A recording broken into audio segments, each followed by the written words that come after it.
This sport is sponsored by Progressive. Masters early, obviously day one. Burns at the top, tied with Rory McIlroy at -4 and 5 under. John Rahm is off to a tough start, and Bryson DeChambeau off to a tough start as well. And the Padres back today, taking on the Colorado Rockies. First of 4 games. Randy Vasquez will be on the mound for them. This report has been sponsored by Progressive.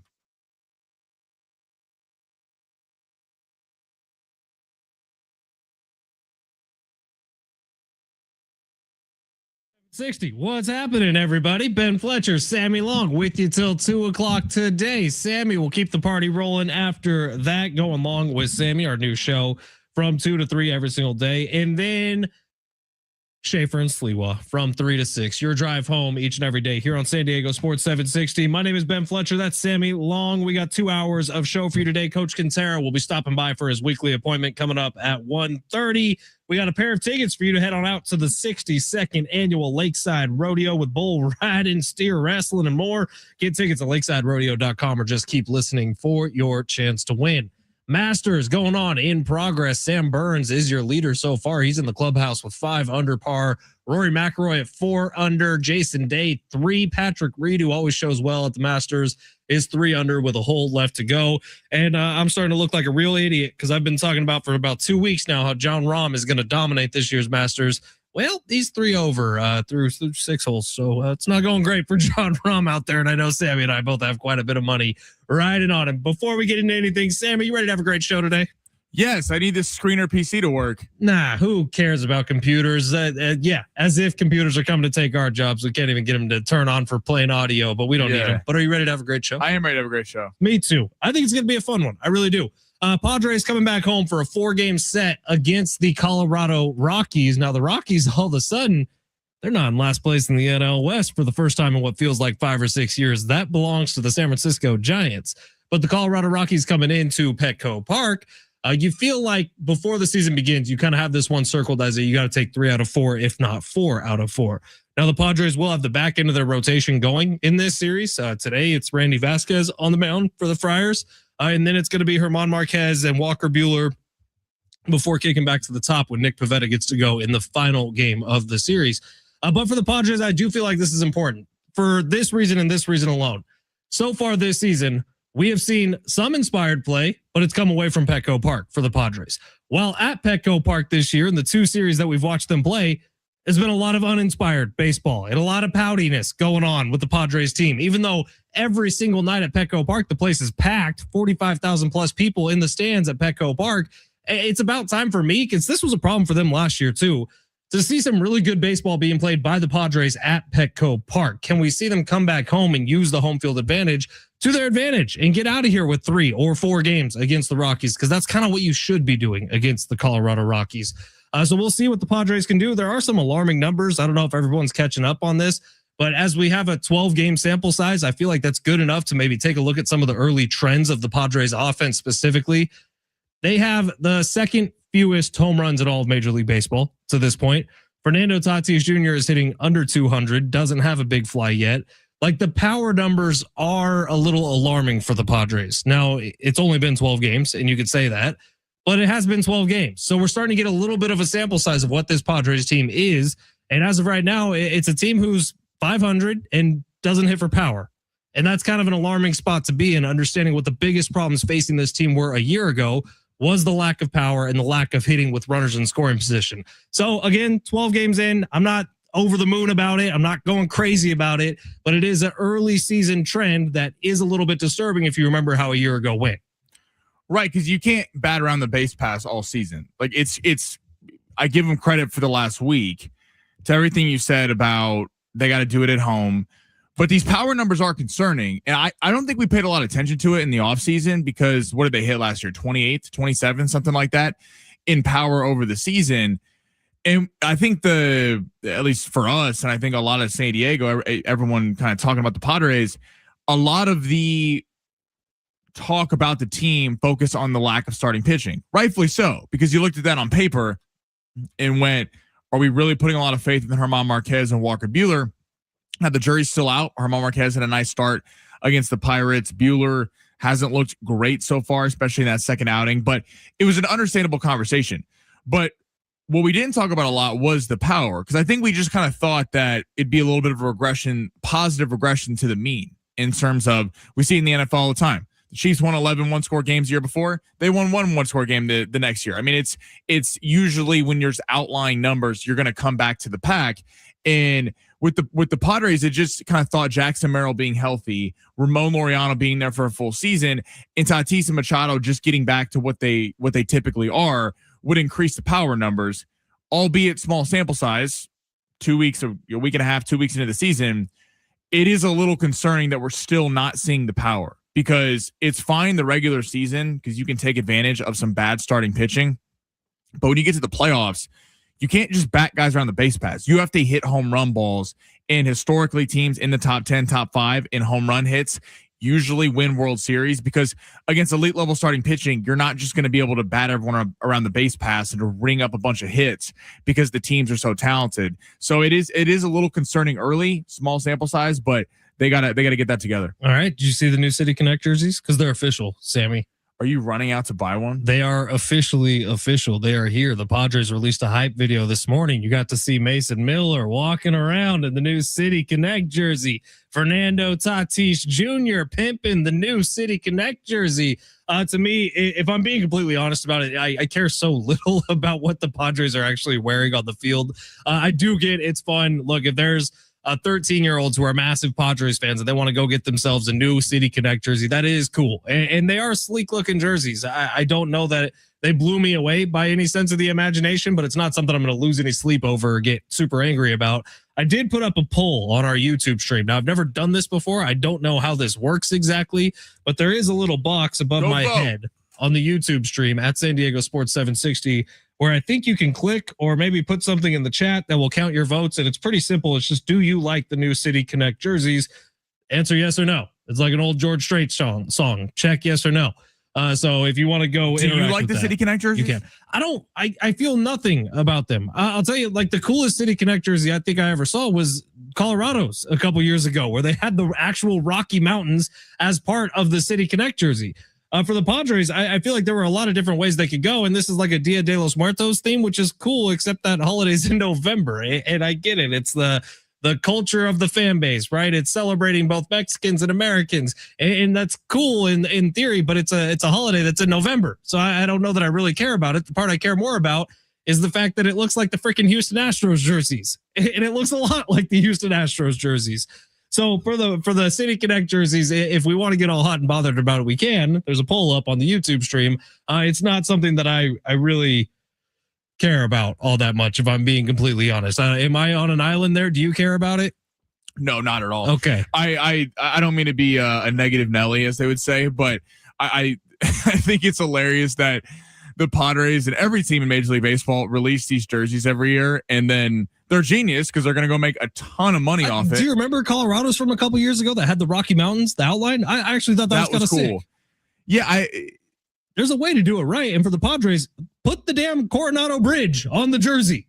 Like that might actually be kind of cool. Well, it just looks a lot like the other jersey, just with tamer colors to it. Well, it looks like the Houston Astros jerseys, if we're being completely honest. And it is so funny with the City Connect. Ever since the color rush in the NFL, it's basically teams take their jerseys and then make them look like another team. Like, right. Remember when the Seahawks look like the Patriots, and the Seahawks look like the Oregon Ducks? Right. They had the neon green. Yeah. So yeah, it's I'm not rushing out to get a jersey, but if you are, cool, good for you. And look, I think it's going to make good Christmas presents for a lot of different 13-year-olds all over San Diego. But good for the Padres, I guess, putting something like that out there. All right. Do we think that we can play the big three? We cannot. We will just do a big three off the. Do you want me to like beatbox or something in the background? We can let the text line vote on that. Okay. Probably the answer is no. Here's what we'll do. Sammy, big three. Go ahead. This is how we improvise on a Thursday when our beautiful engineers are working hard to get everything fixed. Head over to YouTube at San Diego Sports 760. You can see Sammy's luscious locks of hair and my lack thereof. And you can see me literally looking up at the TV screen for the majority of today's show. Okay. All right. Let's head to the NFL. Kirk Cousins says, quote, "I shouldn't play if I'm not the best Raiders quarterback." Wait, Yeah, so he's saying they should start Mendoza. If Yes, Mendoza's he's saying because kind of was getting asked about, are you expecting to start? Because he wasn't saying I'm not going to play football anymore if I'm not the best Raiders quarterback. That's not what he was saying. No, he's saying that when asked, because the Raiders are kicking around, do you let Mendoza sit for a little while, let him learn beneath Kirk Cousins, or do you just start him off the jump? It's kind of the good PR answer from Kirk Cousins, but kind of an interesting situation with him because you're coming from the Falcons where this happened, but at least now with the Raiders, he knows that they're going to take Fernando Mendoza. The Falcons thing was crazy because he signs that huge deal. Then all of a sudden they trade up and draft Michael Penix on draft night, and he's sitting there like, what the hell's happening? But now with the Raiders, it's I'm curious who gets the nod because it does feel like it's leaning toward Kirk Cousins. I think it probably should be Kirk Cousins to start. Like, people have been very clear about what they think about Fernando Mendoza. That he has potential to be a good starting quarterback in the NFL. I think mentally he has the right mindset to be a starting quarterback in the NFL. But is anyone out there saying that he is an Andrew Luck style prospect or a Baker Mayfield even style prospect or a Sam Darnold style prospect where there was no doubt like right away he has potential to click in the NFL? No one's saying that about Fernando Mendoza. They're saying that potentially if this all goes well with the Raiders and they continue to build the roster right around him, he can be a good quarterback for them, but he's the best available this year. That's what they're saying about. So it's not that there's a huge lack of hype around him. It's just that everyone's trying to be realistic with what he is exactly. What I saw from him in college, where I'm most impressed with him, is the leadership, the ability to take a team that wasn't in the top 5 NIL and take them and win a national championship. I thought he was ridiculously coachable. I think it's a great story with his family, and you could tell like it means a lot for them to have him out there playing well. I think Fernando Mendoza has a lot of the qualities, but he's also just not as good as a lot of the prospects we've seen coming out. And had this been any other year, he may not be the number 1 overall quarterback. So this should be Kirk Cousins' job, and you take Mendoza along slowly. 913 says Cousins is going to be all tatted and crazy like Max Crosby.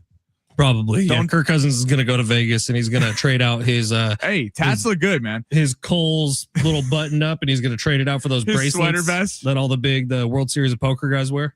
With Fernando Mendoza, my one thing with this, I know you and I disagree on this, on starting quarterbacks right away. I don't have a problem sitting quarterbacks who are raw coming out of college. Josh Allen, Patrick Mahomes, guys that have all the tools in the world, Jordan Love, but are not polished. Like Josh Allen, Mahomes, and Jordan Love coming out of college were not polished players. You saw them at the combine, and you saw the talent at times because they had huge arms, because they had escapability, but they were not ready to play week 1.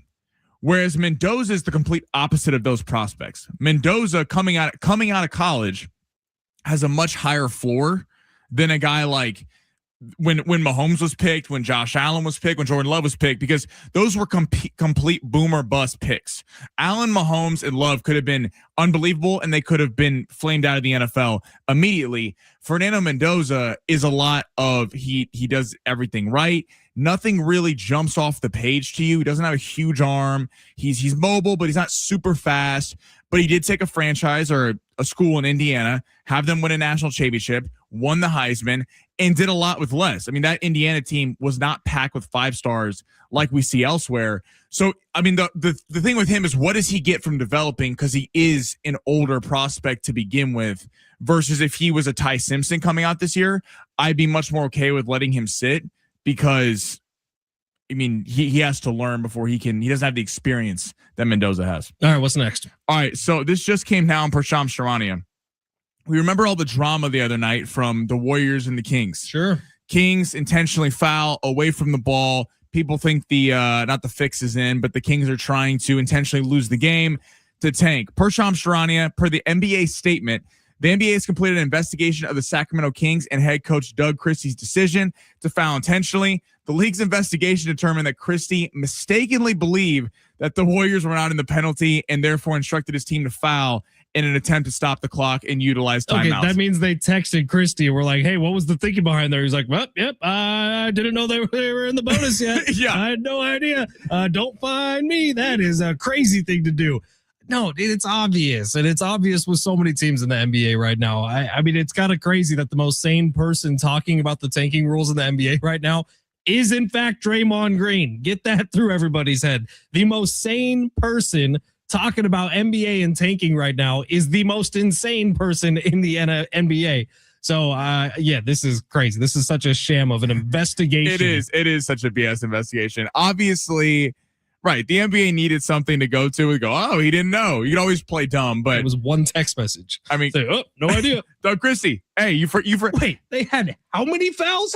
You're telling me they had 8 fouls? No way. You guys get out of here, because one of the head coach's jobs is to keep track of how many timeouts and fouls they have. By the way, every scoreboard in the arena, every fan, everybody knows that they're in the bonus. Christy, Yeah, that was complete BS. And again, the NBA, it was kind of hypocritical of Draymond Green to call out the Kings though, because a couple weeks ago the Knicks were playing the Warriors at the Garden, and Steve Kerr literally rested every single player for the Warriors, but it is an ongoing issue. Story number 3, I'm getting called out in the text line because I just got it pulled up. 619 Clippers plus 18.5 last night. Sammy's a genius. Oh wait. I told everyone to bet the Clippers. I thought that plus 7.5, there would be more motivation, but Oklahoma City did lock up the number 1 seed last night with a beating of the Los Angeles Clippers. They ended up winning by 18, right? Yeah.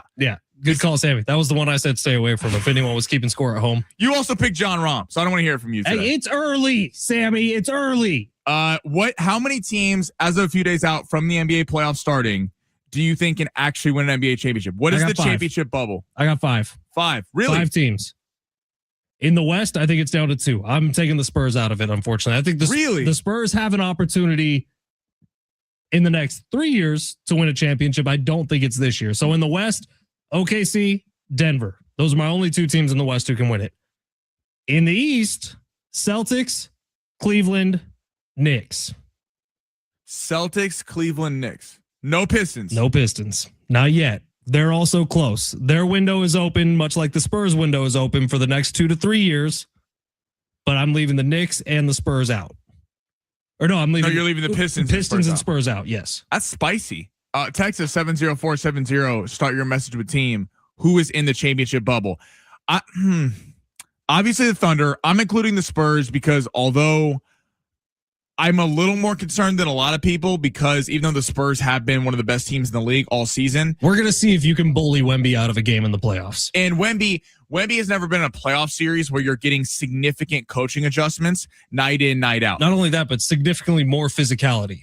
And they're going to let a lot more stuff go. We're going to see how much better how he can handle trying to drive the paint, doing the little dribble moves he likes to do as he gets inside the 3-point line, which he's really good at.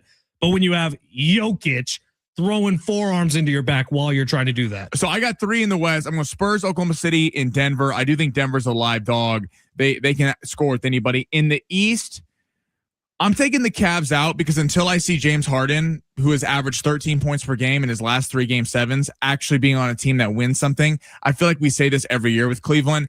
The Celtics need to be in that, so that's 4 for me. I will put the Knicks in there. I think they have a ceiling. I think they would get shellacked in the NBA Finals, but they do have the Celtics number over the last couple years, and I will throw the Pistons in there. I worry about their lack of shooting, but with Cade Cunningham, they play an excellent brand of defense, and they have the Knicks number. The only team that it looks like they would have to go through would be Boston. All right, quick break here. On the other side, we'll tell you how to win those Lakeside Rodeo tickets. Coach Kentera coming up at 1:30 today. Get some Padres talk in with the coach. We got a packed show. It's San Diego Sports 760 live on the iHeartRadio app.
San Diego Sports 760. Ben Fletcher, Sammy Long with you till 2 o'clock today. Later on tonight, we got Lakers hoops right here on 760. They got the Warriors. Pregame coverage will get going at 6:45. Tip off at 7 o'clock. You want to talk about bad beats?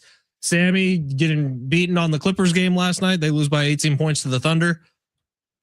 I had a $400 win in my hands today at the Masters. Like, it was there. It was over. I had a 4-person parlay. Everything was working out. Rory had enough birdies. Everything was working out nicely. Bryson DeChambeau, I had him going less than 70 and a half strokes today. He triple bogeyed 11. Couldn't get out of a bunker. Looked like you and me, Sammy. He also missed a couple easy putts. Looked like you and me trying to get out of a bunker. Looked like someone who's never done it before. He was just splashing sand up in there. Ball was just rolling back to his feet. Can't believe it. The pros are just like us. The Masters has been kind of a spectacle so far today. So if you haven't watched any of it, the whole day opens up like it does every year with good old Jack going out there and hitting the first tee shot. Did you see this, Sammy? The first tee shot of the day. Jack Nicklaus gets up there, squares up over the ball, looks down all the way down the fairway, takes his arms back, hits it, shanks it right into the crowd. Just a total snap pull straight into the crowd. I always think, and this is why I'm not a professional golfer, because if I was hitting like how everyone's lined up on the sides, like I would kill at least 8 different people if I was playing that course. Have you seen so they'll do the YouTube golfers will throw tournaments and they'll invite people out there. These guys have millions of subscribers on YouTube. And so the good group who they're probably they were the OG YouTube golf group. They threw a big tournament in Phoenix at I don't know if it was TPC Scottsdale, but one of the big courses. That's the big one out there. First hole, they have like a gallery, like it's a professional event. First hole, one of these guys literally puts a dude in the hospital because he shanks it and it hits him right in the head. That's got me written all over. Yeah, it's pros are different than the rest of us, and so normal people should not be golfing with a gallery alongside.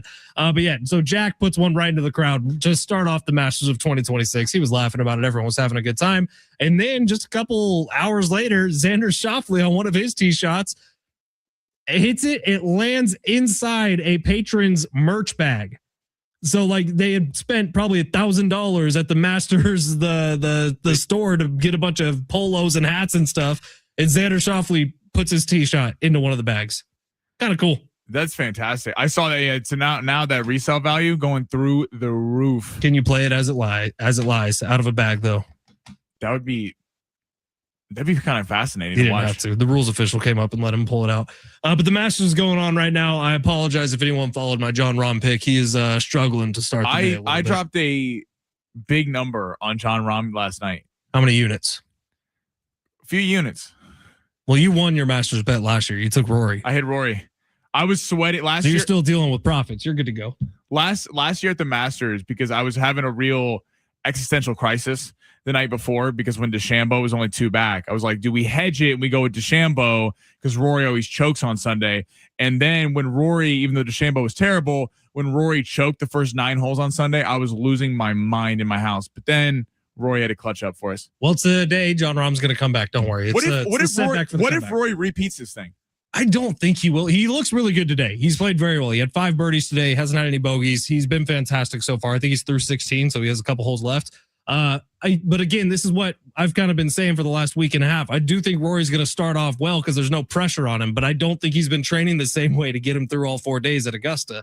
He may struggle down the stretch a little bit. So I look, Rory's looked great so far. I would feel a lot more comfortable going with the Ludwig Abergs, the Scotty Schefflers, the Xander Schauffele's, the guys who are near the top still, but who have been working their asses off to get this win. I don't know that Rory's in the same category. Speaking of profit, 615 says, Sammy, once those first 2 hit last night on long shots, we all know the third leg was not going to come through. So I cashed out early and went oppo on that Clippers game and took home a nice payday. Is that the play with Sammy's bets? Because he likes to do threesies. So if he hits the first 2, just fade the third pick. You have to hedge immediately and you hit a little cash out. I don't mind that at all. 619 responding to our championship bubble. This is OKC, Denver, Boston, and Cleveland. It's a pretty good one. He's going 619's going with you on no Spurs. No Spurs, and I don't have the Pistons there yet, although the Pistons will be there very, very soon. All right, quick break here.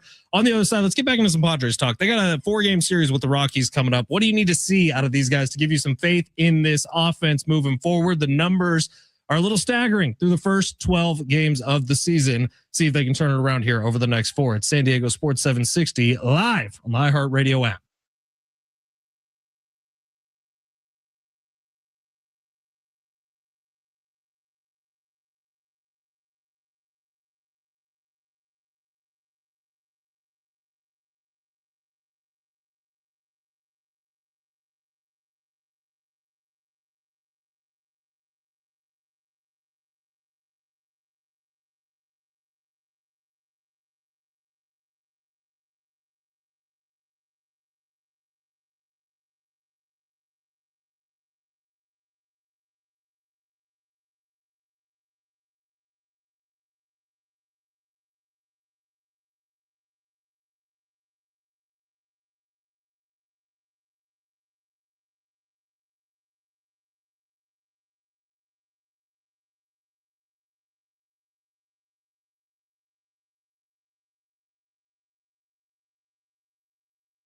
Stop what you're doing right now, get in the car and drive on up to Valley View Casino and Hotel because it's a Thirsty Thursday. There's deals all over the place. They got TVs all over the place. So you can be watching the biggest tournament in golf while enjoying some incredible Thirsty Thursday deals. You could sip on $5 ice cold draft beers, $6 hand selected wines, and $7 refreshing cocktails at any of Valley View Casino and Hotel's restaurants and bars, or while you're playing your favorite slots and table games. You don't want to miss out on the thirst quenching deals available every Thursday at Valley View Casino and Hotel. While you're there, don't forget, join the Players Club.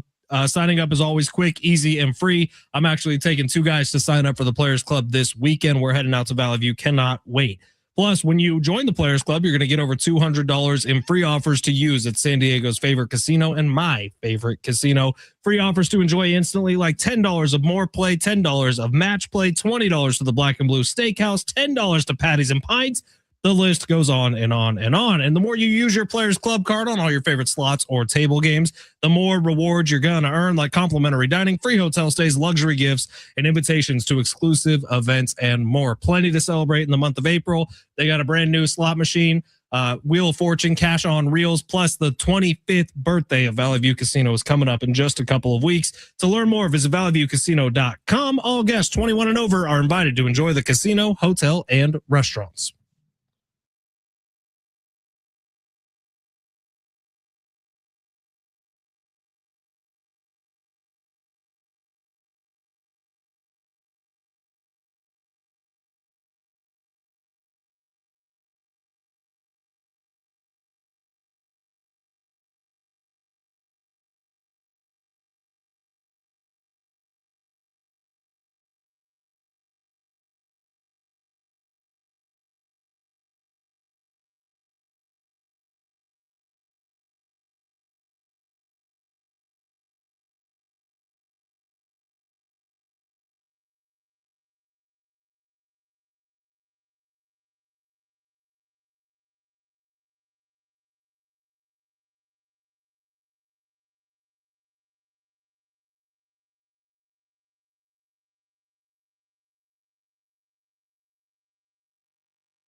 This sport sponsored by Unbound.org.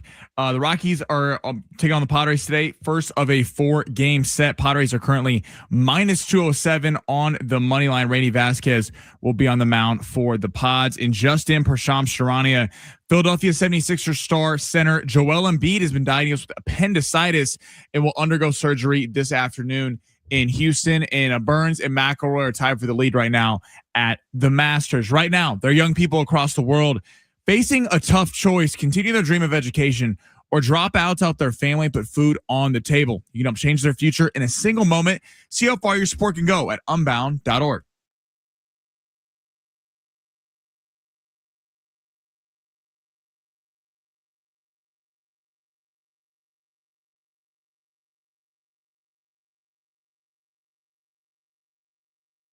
SDFC is back at Snapdragon Stadium this Saturday night. They got Minnesota United pregame coverage with Adrian and Darren beginning at 7 o'clock right here on your home for SDFC, San Diego Sports 760. Been a while since they played at Snapdragon Stadium. Good to have the boys back in town. Good to see Mission Valley popping once again for SDFC as they get going some Saturday night at 7 o'clock. Right here on 760. All right, YouTube chat. Rich McGuire commenting says, dude, Rory's birdie putt on 15 broke like 10 feet. That's been the trend so far today. People who are putting well are near the top of the leaderboard at Augusta so far, which is always kind of the deal at Augusta, but the greens are a little extra slick today. Jay Silv says Padres have non-existent slugs so far this year. Accurate. The numbers will back that up. And Rich says, I feel bad for little Jones Schaefer who wore his Clippers jersey for that beatdown. I don't know if you heard. Jonesy, is John a Clippers fan? No. So at the end of my show, we do a little crossover with Shea Princely. And they were flaming me, both of them, for going with the Clippers. And they ended up being right. So we'll hear more of that today. Mm-hmm. But John's wife is a massive Thunder fan. She loves Shea. It's like a huge Thunder fan. Wait, did John marry a Canadian? What? Isn't Shea Canadian? Yeah. Is Kristen Canadian? I don't think so. I don't think so. I don't know. Well, learn something new every day. But Jones, his son, is a big Clipper fan, and he has a Derek Jones Jr. jersey because that's tight. You know, his last name's on the back, Jones Jr., and he literally is a junior. So he was, I think, frustrated. Little Jones last night. I told him, I was like, hey, you need to make him a Laker fan. Like, the Clippers historically go nowhere. No, he does not need to be a Clipper fan. He could make, or a Laker fan. He can make his own choice. I'm trying to make him not have to have a life of suffering and pain being a Clipper fan. I mean, the Lakers just got beat by 35 to the same team. I mean, but they have 17 championships. How many finals appearances the Clippers have? Oh, that's right. That was then. This is now. I'm trying to Lakers' last one was a Mickey Mouse championship ring. Oh, please! Congratulations! You won in a bubble. It was basically an AAU tournament. I am trying to look out for Jones's mental health in the future. So I'm going to put a little pitch on. He's put on that purple and gold. Uncle Sammy taking care of Jones. Uncle Sammy's gonna have a chat. All right, Padres 4-game series with the Colorado Rockies starting today. City Connectors is, I do think, get worn tomorrow night by the Padres players. So congratulations on the big unveil. But when you look at this Padres team, there are some alarming numbers. So we said it at the top of the show. They are second to worst in Major League Baseball so far this year with home runs. They don't have very many of them. And when you look at the Padres, it's like, well, the power hitters aren't really hitting them either. It's like Ramon Laureano and Jake Cronenworth are the ones hitting home runs for the Padres so far this year. What, Manny has one, Tatis has none. So when you look at the guys who you're expecting to kind of just roll out of bed and hit 25 home runs for a year in and year out as a minimum, so far this year, in 12 games in, we'll see if the power comes back. They haven't had the power so far. Runners in scoring position is a problem once again for the Padres. But my biggest problem so far with the first 2 trips of the season, so they had the homestand to start the year, then a big road trip where they did go 4-2. So we give them credit for that. Is the fact that at home so far this year, it hasn't looked like a team that's necessarily been excited to play baseball. That's what I would like to see this Padres team turn around for this homestand. You got a 4-game series against the Rockies. Can you look like you're trying to put on a show for the 45,000 plus people who are going to be there in person and actually do something? Because the Rockies aren't bad, by the way. They're 6-6. They have the same record as the Padres. You know, it took the Rockies till May 1st last year to get to 6 wins, and they've done it 23 days quicker this year. Colorado's on the comeback tour. Well, and when you get a series like the Rockies, you have to win the series because considering we're talking about this before the season, take the Dodgers out of it. Dodgers are playing unbelievable baseball. They're 9-3, despite them losing yesterday.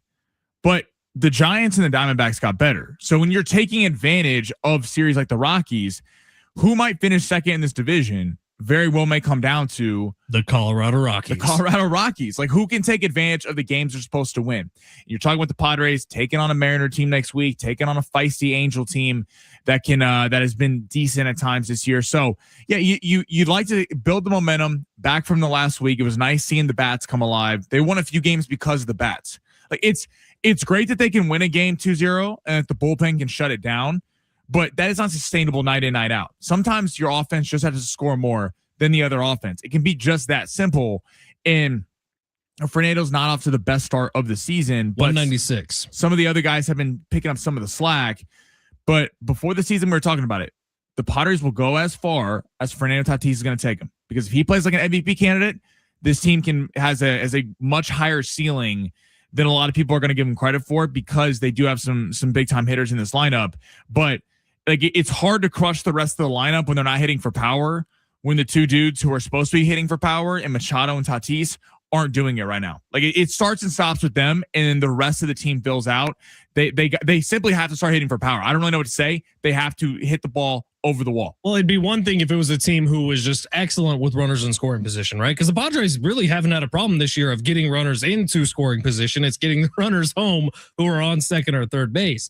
So if it was a team that, night in and night out was consistently getting singles when they had a bunch of guys on base, you wouldn't feel like you need to say the thing about the power. But the fact of the matter is they're terrible with runners in scoring position. And that's not just a this year thing. That's a last 3 years thing. They've been a bad team with runners in scoring position. And have we over evaluated the players? Because maybe on paper, it doesn't make sense that they're not a good power hitting team. Well, I mean, there's moves you can make, right? Should Nick Castellanos just be a daily DH? I kind of am leaning towards that way, because that's a guy, if he's given a full season, even his bad years, he's hitting 20 plus home runs. He's going to run into him. So are you willing to sacrifice maybe some of the DH work of Andahar or Sheets, who might be a little better at just getting the ball and play on a regular basis, to get a guy who could probably get you 15 home runs falling out of bed? Well, and I think this is why they've struggled against upper tier starting pitching so far this season.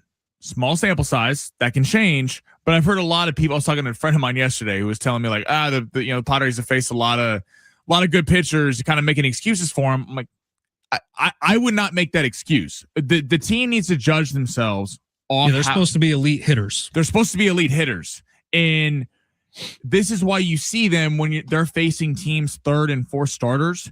They're able to bat around the base pass because they're just more talented. They're flat out more talented than these other pitchers, and they're going to, throw some meatballs in there. But when you're facing Skubal and Valdez, they got to Webb a little bit. When you're facing Skeens, the only really big time pitcher they've got to this year is Ranger Suarez and Logan Webb to an extent.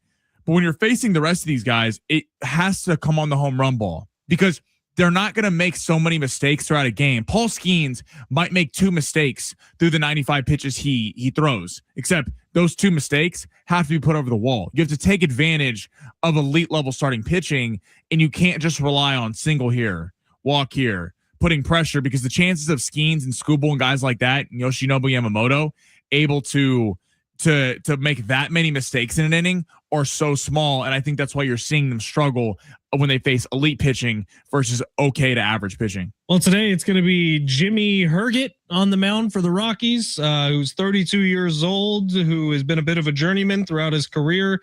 He has a save this year. I don't think he has a start this year, but he's going to be starting for the Colorado Rockies today against Randy Vasquez, who I would say has looked the best of the Padres group of pitchers so far this year. So maybe they get things started on a good note against the Rockies tonight. Again, back at Petco Park. I'm sure it's going to be 45,000 plus people tonight for the Padres fan base. And hopefully they can put on a bit of a show. They are favored pretty heavily in this game against the Rockies. Almost a 2-1 favorite, which is surprising. I think it's a bullpen game for the Rockies. Right. Like, they're already to that point of their season. And that's good. If you can cook their bullpen on the first night of 4, that's big time for you. Right. So Padres, Rockies, we'll see how it goes. And hopefully the Padres can get a little momentum here at home. All right. We have a pair of tickets for you to go out to the Lakeside Rodeo. I can't wait for this. My wife and I head out there every single year for the Lakeside Rodeo. If you've never been before, it's a blast, man. Right off the freeway, you can jump on into the Lakeside Rodeo grounds and have yourself a darn good time. I'll be pouring Coors Lights there this year once again. If you would like that pair of tickets, what you're going to have to do is wait just a little bit, because as soon as Sammy's long shots have been delivered, we will deliver tickets to you. Sammy's got them right now. I could see them sitting behind his desk in the little performance studio back there. Once we finish up with long shots, you will have your opportunity to win a pair of tickets to the Lakeside Rodeo. That's coming up next. It's San Diego Sports 760 live on the iHeartRadio app.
San Diego Sports 760. Ben Fletcher, Sammy Long with you till 2 o'clock today. Sammy will keep the party rolling. Then Schaefer and Sliwa will be your drive home a little later on today from 3 to 6. Masters is going on right now as we speak. I'm sure lots of our friendly listeners here have had some money rolling in on the Masters. Rory had himself a nice opening day, man. Made some big putts, 5 under par, the defending champ, looking good. Kurt Kitayama, who's a name that no one's really been talking about leading up to this thing, 3 under par on the board today, has had an incredible day. Justin Rose, who's been the runner-up at the Masters 3 times in his career, is 3 under par through 8 holes today, making a late push in the afternoon. All right, we got Lakeside Rodeo tickets. You can buy them at lakesiderodeo.com. We are going to give them away as soon as long shots are in the books. And Sammy tells us how we're all going to be making some money tonight in the world of sports. Do we think that the long shots open will play? It will not. Okay. Our engineers are hard at work fixing everything for us right now. But maybe, you know what? I got to say something. We had little technical difficulties a couple weeks ago. I believe we won when the Open did not play. Okay. So there's a long-standing theory in the casino world that if a slot machine is glitching or you see like little hesitations and little lags, that's the machine you should play because it's ready to pay out big. So you're saying because our studio is glitching a little bit and there's a little bit of lag. I think it's an omen. We had a tough beat last night. That's what you get for believing in the Clippers. We learned that lesson the hard way. 619 texts in, says easy now. The great and glorious Clips, much like the Padres, will win it all one day. Fingers crossed. Pods, maybe. Clips. I mean, come on. Come on now. Let's be realistic, guys. No, I'm kidding. The Clippers do have a bright future with Benedict Mathurin. Is such a hater. Benedict Mathurin and Darius Garland, but I mean, the Clippers, unbelievably big hater. When the Clippers are accustomed to losing at the level that they're accustomed to losing at, it's hard to break that. It's kind of hard to hear you talk so mean about somebody, Sammy. It's really rough when you think about it. All right, so let's try to get some excitement here for long shots. Let's see here. It's time for Sammy's long shots. I love it. Thank you very much. All right, we're heading us some money. We're heading to the association. Don't splash the cheaps. Yes, exactly. Don't splash the pot. All right, so we're heading to the association tonight. Lakers Warriors. Now this just came down a few minutes ago. The line is actually not moved. Steph Curry will not be playing tonight. Steph Curry is out. Warriors locked in that 10th spot. Lakers in a free fall. I mean, the LeBron didn't play in the last game. I give him credit against Oklahoma City for playing a quarter and a half, but I mean, terrible week for the Lakers in terms of injuries, in terms of performance. So we're going to go with the point total, 222.5. Give us the under. Give us the under because I don't see the Lakers having the ability to have elite level scores. LeBron can only do so much. He almost had a triple double against the Mavs when he was playing on Sunday. The problem with the Lakers, I mean, JJ Redick called out DeAndre Ayton. DeAndre Ayton will not be aggressive whatsoever. I mean, if you ever thought DeAndre Ayton had a claim to possibly be something in the NBA and live up to his former number 1 overall pick status, it would be when Luka Doncic and Austin Reeves went out because he would step into that number 2 option. He has not been able to do that so far. He refuses to take double-digit shots. And frankly, I don't know where the offense is going to come for the Lakers. Rui, I expect to have a little bit better of a game, but this is a decently high number. And then with no Curry, it's going to be the Brandon Podziemski show. Moses Moody gets a lot of run. He's primarily a great defender. He is averaging about 12 points per game this season, as well as DeAnthony Melton averaging about 12 points per game this season. But Curry's out. Porzingis is out. Not a lot of incentive for the Warriors tonight because they are going to be in that 10 spot. So I think this is a little bit of a slugfest, ugly game, under 222.5. I don't see elite level scores on either side being able to come through. All right. I like it. What's next? Let's go to the Heat and the Raptors. Now, I correctly called this game the other day. If we remember, this is a rematch from 2 nights ago. The Raptors won big, 121-95, and we hit the under in that game. We called the under. The Heat were not very good, only had 95 points. Toronto is a 3.5 point favorite in this game. It's tough because both teams are really fighting for playoff spots. Now, the Raptors are trying to stay out of the play-in. They're currently at the 6th spot right now, a half game up on Orlando, 1 game up on Philly. And Miami is sitting down there at the 10 spot, 1.5 games back from Charlotte. I don't like picking a sweep usually in the span of a week. I am going to roll with Toronto. Toronto is a mismatch problem for the Miami Heat, and considering the chances of them catching the Hornets with this weekend, they're kind of just going to be reserved to that 10 spot. Miami has not been playing excellent basketball recently. Bam Adebayo had that 83-point game a month ago. Tyler Harrell's been playing decent ball. Norman Powell, Nikola Jovic has been okay for them. I don't believe will be playing tonight. The Eastern Conference play-in tournament is actually really fascinating. I think next week, because there's some really talented teams in this. Charlotte, Miami in the play-in tournament could cause some problems. Philly, but in tonight's game, Toronto, Ingram, Scotty Barnes, they just play an excellent style of defense. I don't see Miami being able to hang with them. They're such an offensive-minded team. I think Toronto covers -3.5 again, and beats them pretty bad again. All right. Let's head to the Celtics and the Knicks. Now, actually, no, scrap that. We're going to the 76ers and the Rockets. I had 4 picks here. 76ers and the Rockets. Rockets at home, 6.5-point favorites. They're neck and neck with the Lakers right now. So the Lakers are currently they're tied for the exact same record, but the Lakers do have the tiebreaker because they won 2 out of 3 games this year against Houston, both games being in Houston. I like the flyer with the road dogs with Philly, though, +6.5. I know they just got the news about Joel Embiid, and they don't appendicitis. Where did that come from? Yeah, I know. Joel Embiid's injury history is something. Even when it's not his knees, it's his appendix. It's Joel Embiid could have been a top 10 player of all time, but because of injuries, he won't be. This is not even an injury. This is like his body betraying him. Appendicitis is crazy. No, it's brutal. But I like Philly on the road here. So Philly is currently in that 8th spot. Talking about the play-in tournament on the Eastern Conference side of the bracket, trying to stay above Charlotte. They need this game badly. Charlotte's been on a tear recently. They're trying to make sure they have 2 cracks to possibly get in the get in the playoff field. Philly has the tenets of a team that could match up with Houston. They have excellent guard play, which is how you have to beat Houston. Houston struggled. That's why they struggled against the Lakers when they were fully healthy. They struggle against teams like the Spurs, who are able to have excellent wing play. And although they're a good defensive team in Houston, they don't have a point guard. We keep talking about it. Reed Shepherd and Kevin Durant have to bring the ball up. So defensively, they have a lot of decisions to make, because is Reed Shepherd and Kevin Durant going to get in foul trouble guarding Tyrese Maxey or one of these guys? I like the Sixers +6.5. Tyrese Maxey's an absolute star. Kelly Oubre will be able to match up with Terry Eason, and some of these guys on the wing. Kelly Oubre, VJ Edgecombe, talented team. I do think +6.5. They need this game a little bit more than Houston does. So give me Philadelphia on the road +6.5. All right. I like it. Make us some money for gambling on the Masters this weekend. Sammy put in a little threesy together for tonight's NBA viewing. All right. It's San Diego Sports 760. You've waited long enough. Right now is the time to call. If you want Lakeside Rodeo tickets for Sunday of the Lakeside Rodeo, now is your time to shine. The Lakeside Rodeo is going to be going on from Thursday, April 22nd through Sunday, April 26th. There's bull riding, steer wrestling, kids stick horse races, rodeo queens, and plenty more. Get tickets at lakesiderodeo.com or caller number 9.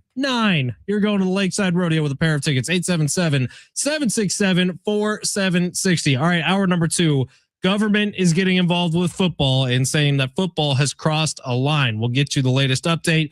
Plus, this is the time of year where some of the biggest names in golf can have their voices heard about some of the issues. We'll kind of take a crack at both of them. And Coach Kentera is going to join us coming up in hour number 2 at San Diego Sports 760. You're listening live on the iHeartRadio app.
The sport is sponsored by Unbound.org. Padres back tonight at 6:40. First of 4 games against the Colorado Rockies. Rainy Vasquez will be on the mound. Early looks at the Masters. Burns and McElroy are atop the leaderboard at -5 under, followed by Kurt Kitayama, Jason Day, and Patrick Reed. Right now, there are young people across the world facing a tough choice. Continue their dream of education or drop out to help their family put food on the table. You can help change their future in a single moment. See how far your support can go at Unbound.org.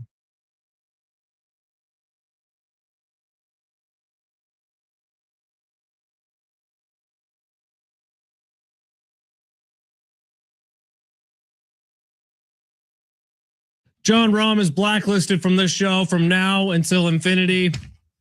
The Spaniard has really screwed us here. You know what? Okay, so I was last over through 9 holes, by the way. Inexcusable, Rami.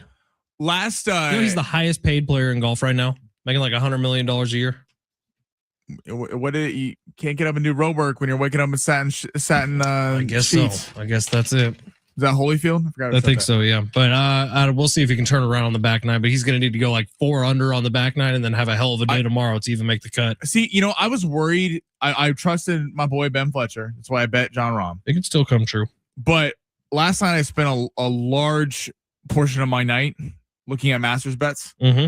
And it was making me nervous when I was looking at the ESPN rundown, who picked who, and everyone making a case that like 50% of the people were picking Rahm. Yeah, that's a good point. I mean, I kind of do feel like I started that trend because it was like 2 weeks ago. I'm giving you credit because you were on it before the line moved, but then it was like, it felt like everyone's like, we're not going to bet Scotty because he had a baby, he's been out for a month. Rory, because that's where the public's going with all the money because casual fans want to see Rory win. So let's go to the Live Tour. Look, he has time to fix this. He still has 9 holes today. If he can go on a little bit of a tear here, John Rahm's a streaky player. If he rips off 4 or 5 birdies in a row right now, then you're going to be okay. Although the hardest part of the golf course is still to come for John Rahm. If he can make the cut, he'll be in contention. The good news is the Masters is getting what they want. 5 under is the best score after day 1. That's what they want. They want the final to be around 12, 11, 13 under, somewhere in there. And 5 under after day 1 in perfect conditions is good news for them because the pressure hasn't even started to ramp up yet. So maybe a lot more even par scores coming tomorrow. This is good. It's a good start for the Masters. We got some big names near the top. This is going to be an exciting weekend for everyone, I'm sure. All right, the NFL is under investigation by the DOJ. Sammy, any guesses on what DOJ stands for? I'm sorry, I didn't warn you that this was coming, but I figured it would be funny. I'm gonna respectfully plead the fifth. Well, it's a government organization. Department of Justice. Boom, baby. Department of Justice. Who saw that one coming? Our boy Sammy is smart.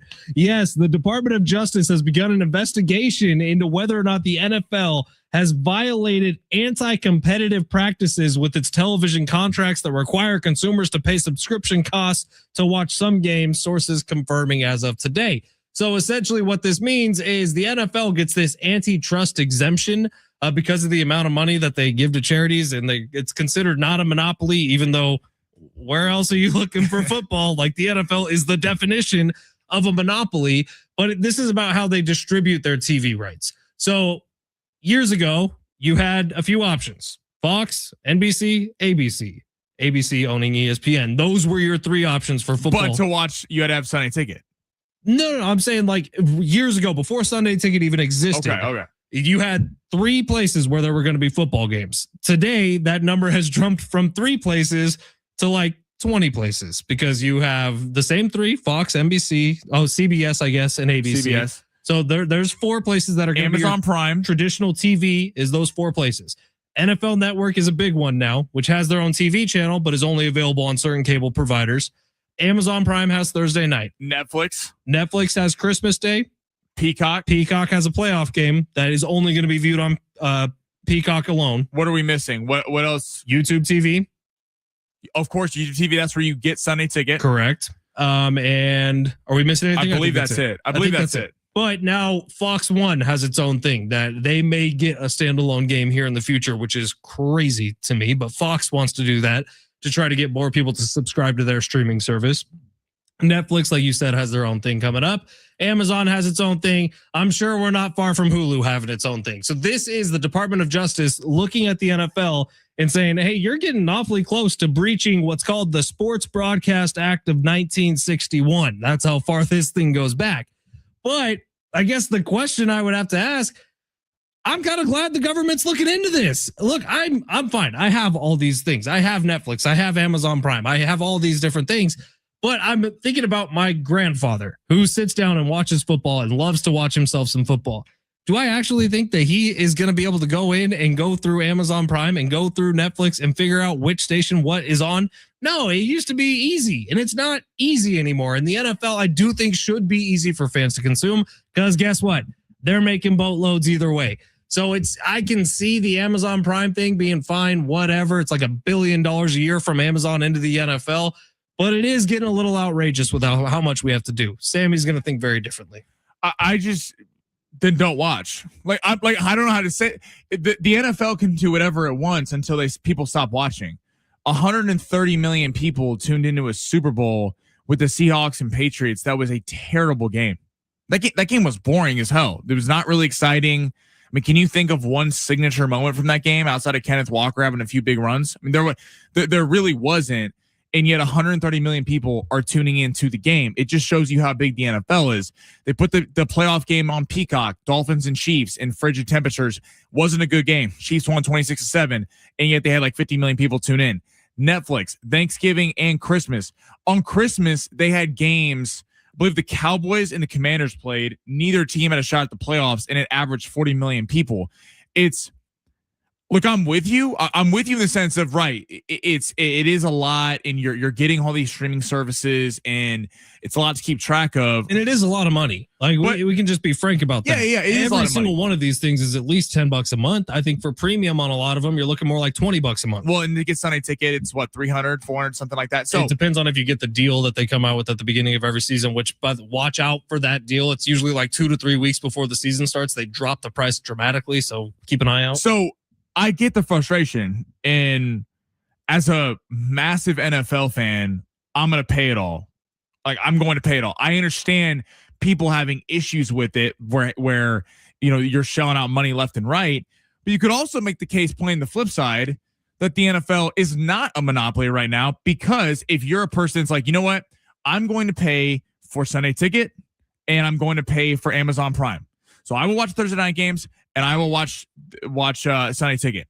And I'm going to end up missing the Peacock games. I'm going to end up missing the Netflix games. And that's totally your prerogative. And I get it. If you're like, I don't want to pay for all that, I'm not telling you how to spend your money whatsoever.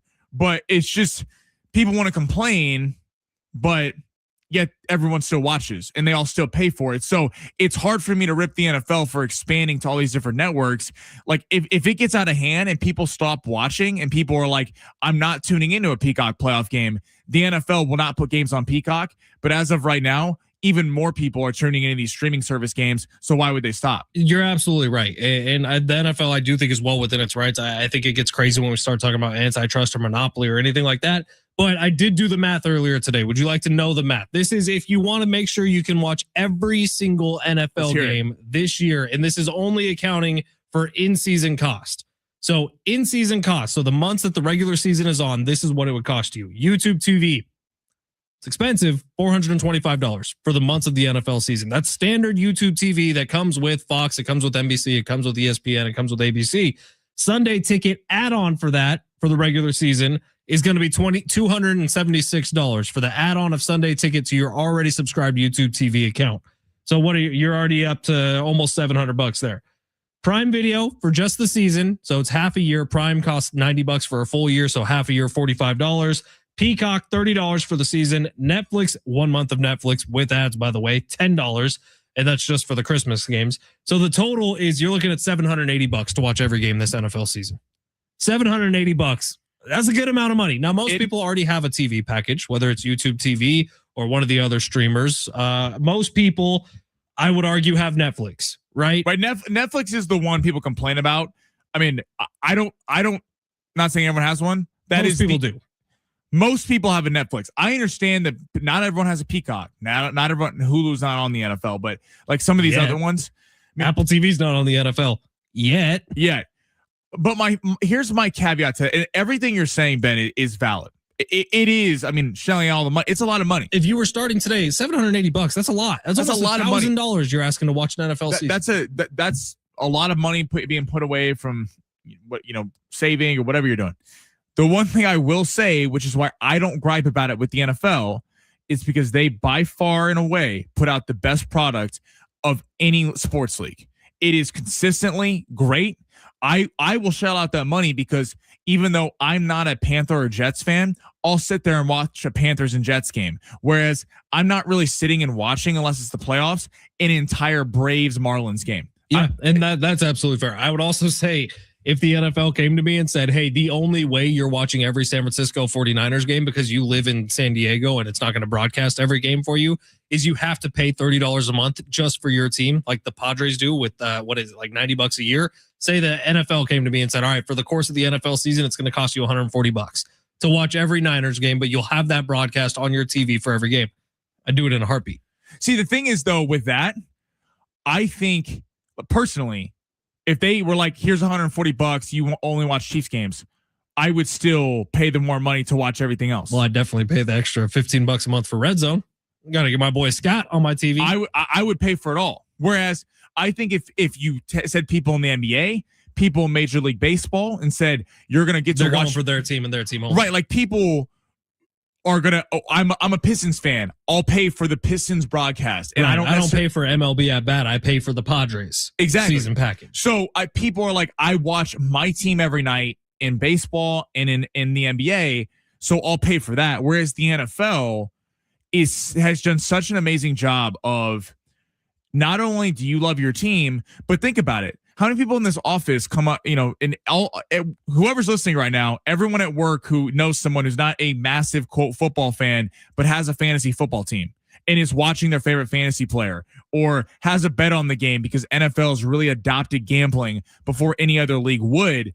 And every game means so much. I would still pay for all of that. I would still pay for all that because the NFL has done such a good job of just like, if you just watch your team, you're kind of misinformed on the rest of the NFL. Whereas I don't know if that's the case in Major League Baseball. I don't think it is. And the NBA. If you just watch your team every night, if you just watch the Padres every night, if you just watch the Lakers every night, you can have a real good understanding of the NBA and Major League Baseball until we get to the postseason. Whereas in the NFL, to be really in tune with everything going on in the NFL, it's about watching all these other games. Speaking of staying in tune with everything going on in the NFL, the draft is in 21 days. Training camps in 102 days. Preseason will begin in 119 days. The draft's in 2 weeks. Yeah, that's what it's 14 days. It's even less. Oh, you're right. This website's lying to me. It's 14 days. It's 2 weeks. Wow. Yeah, they have the wrong date on here. What's the date of the draft? 24th. Yeah, this is saying it's the 30th. This website is a total liar. So total liar. Ignore Fraud. everything I just said. That's fake news. That's what that is. All right, it's San Diego Sports 760. We're going to do the big three on the other side, so we'll leave a little bit of time for it. Coach Kentera coming up at 1:15. It's San Diego Sports 760. You're listening live on the iHeartRadio app.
Lakers hoops tonight, right here on San Diego Sports 760. They got the Warriors. Pregame coverage begins at 6:45. Tip off at 7:00 tonight, right here on San Diego Sports 760. Now, I do know that game was a part of Long Shots today with Sammy Long, and we got a text from the 858 asking us to run down Long Shots one time. Sammy, you got this? Of course, the 858, we will.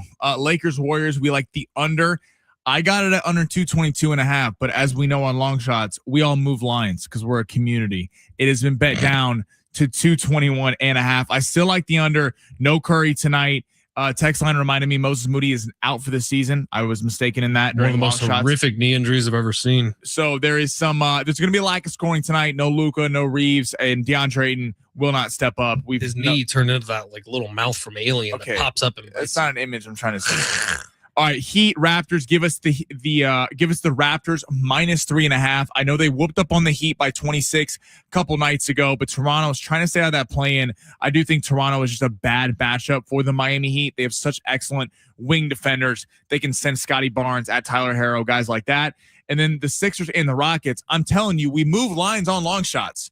I got this number as Philly +6.5 on the road. All my people, all our listeners have been betting. It has been bet down to 5.5. We're still hammering it though. 76ers might win this game outright. I like it. That's Long Shots. You're welcome, 858. Sammy just rolled that down for you. Casey on YouTube says Benito was the MVP of that Super Bowl and carried that 130 million people watching. I'd watch it all again. Casey. The further we get away from the Bad Bunny Super Bowl halftime show, the more I like it. And by the way, the more Bad Bunny I've been listening to. He's got some bangers. I don't understand people's problem with it. It was fantastic. It was a great halftime show. It was kind of like a movie that was happening. I enjoyed it. Jay Silv says, what's wild is how much I loved the NFL and how much I despise it now. Jay Silves, I'd be curious. Is that because you were a Chargers fan and now you can't watch it at all? Because I totally understand that. But the NFL is still pretty fun. And I'm never going to tell you what to do with your time and your money. But the NFL is pretty sick. So I'd give it another shot if you can. You can be a Niners fan if you want, Jay Silves. We got plenty of room. You don't need to just jump on right before we go win another Super Bowl. First one in 31 years. Jay Silves said absolutely. By the way, did you see your boy Purdy? There was a report that the Niners are looking to get, quote, Brock Purdy some help in the draft. Well, they're moving on from Ayuk. I do believe offensive line is where they're going with the first their first pick. And then I think Casey Concepcion from A&M, the receiver. There's some nice little receivers down in the second and third rounds as well. So we could maybe be making some moves there. All right. Before we do anything else, Sammy, big three of hour number 2. Pretend there's big, awesome imaging going crazy. Computers aren't busted. Oh my God. Big three. Go. Where would you like to go? All right, let's go back to the Raiders. A lot of Raiders stuff today. Reports out of here. So, former Raiders employee sounds off on Mark Davis. Says, "quote He doesn't know anything about football." Is anyone shocked by that?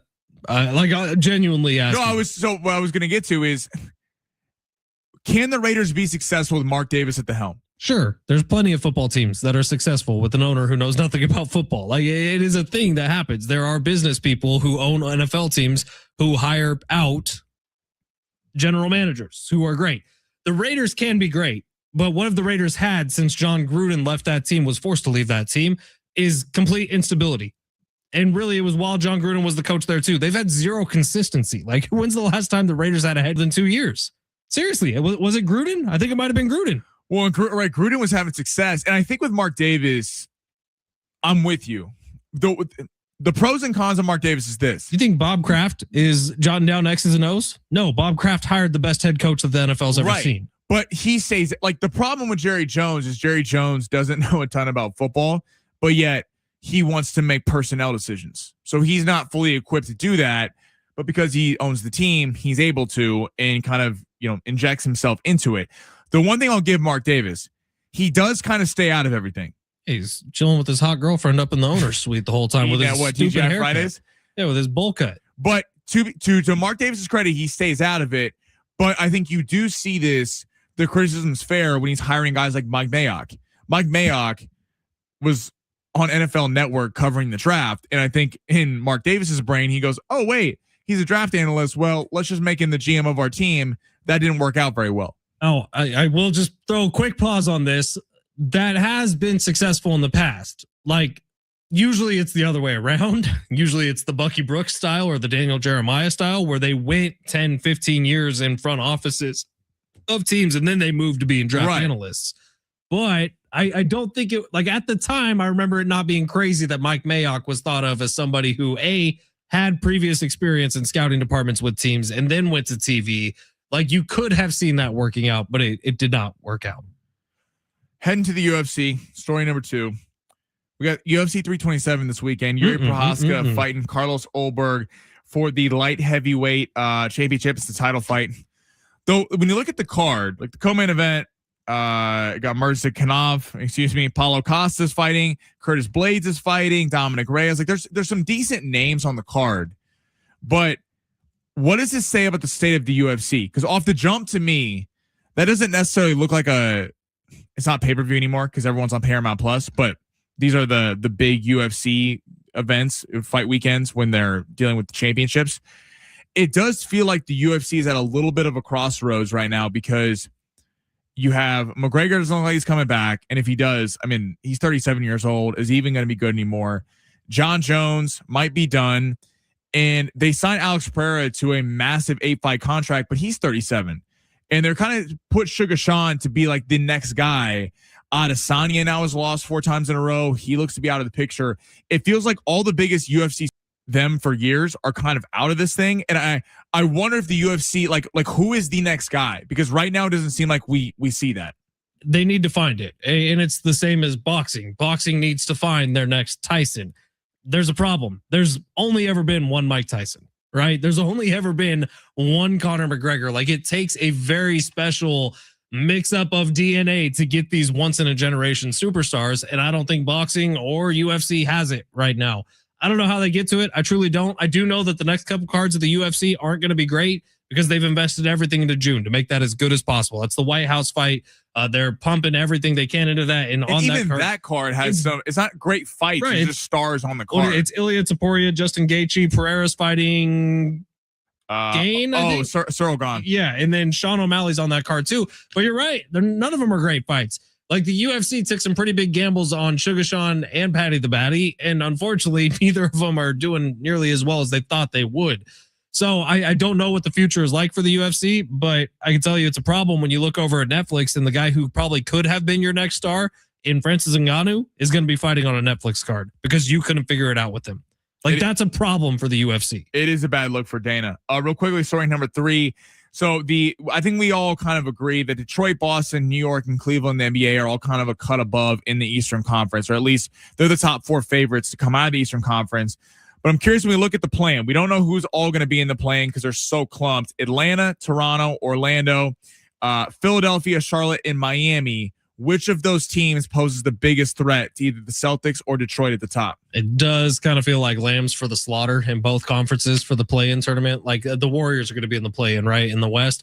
Does anyone think that they could do anything, even with a healthy Steph Curry? Like they just don't have the depth. They don't have the size to compete with San Antonio, Denver, or OKC. I feel similarly about the East. I think we have about 4 teams in the East who can make some noise in the Eastern Conference playoffs. Like I do really like New York's young core around Jalen Brunson.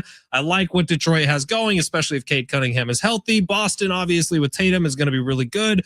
Cleveland feels like they're right there too. But other than that, can you picture anybody in the East coming out? I actually can. I think Atlanta's a live dog against Cleveland. I think a real 4-5 matchup there. Atlanta has the wing defenders, Jalen Johnson, Nickeil Alexander-Walker, Dyson Daniels, to provide headaches for James Harden and Donovan Mitchell. The Cavs be favored in that. And then at the bottom, I think you look at the Sixers or Charlotte. Charlotte feels like they're a year away, but I definitely think if they play one of the teams at the top, they could win a couple games in the series. I mean, LaMelo, Con Knipple's been amazing. Brandon Miller, they have an elite starting 5. Kobe White has added another dimension to them. And I get burned on Philly every year. And the news with him having appendicitis, Joel Embiid, is not great. We'll see if he's back for next week.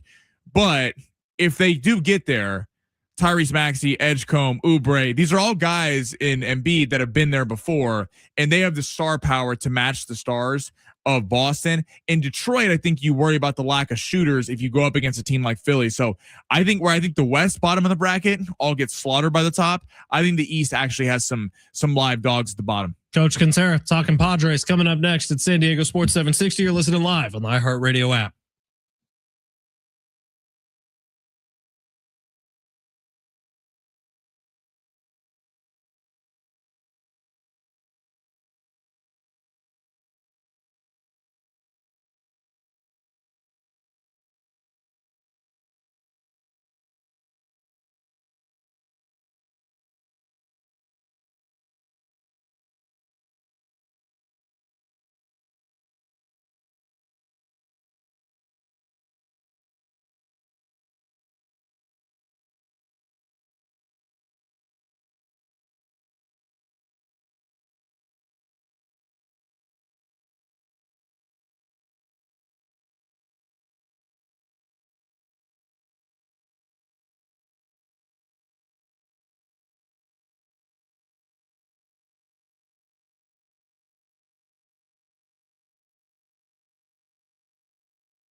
The sport's sponsored by Mothers Against Drunk Driving. We got the Padres back today.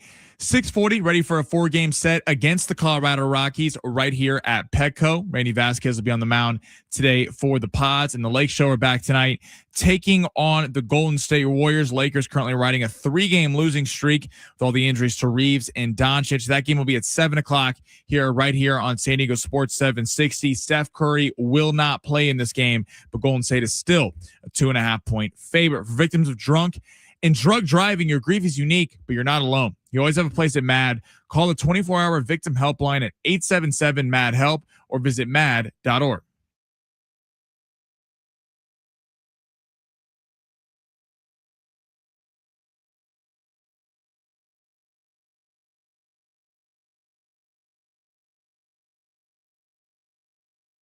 SDFC back at Snapdragon Stadium this Saturday night. They got Minnesota United. Pregame coverage with Adrian and Darren will begin at 7 o'clock right here on your home for SDFC, San Diego Sports 760.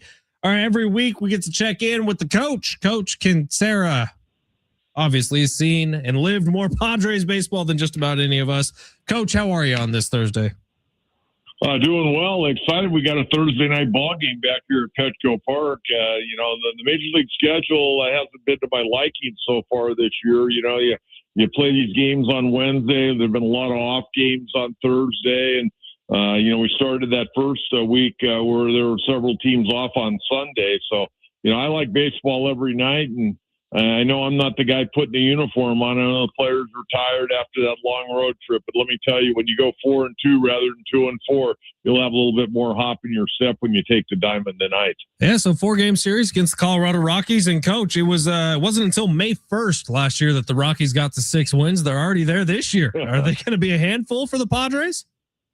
Well, you know what? I think, you got a lot of new people involved in that organization. People, I think a lot of us here in San Diego know pretty well Paul DePodesta, who was in football for many years, but of course spent time working with Sandy Alderson here in San Diego, and had been once upon a time the general manager of the Dodgers. He's running the show, and then they went and hired Josh Burns, who was the general manager here with the Padres. He was with the Dodgers the last decade or so.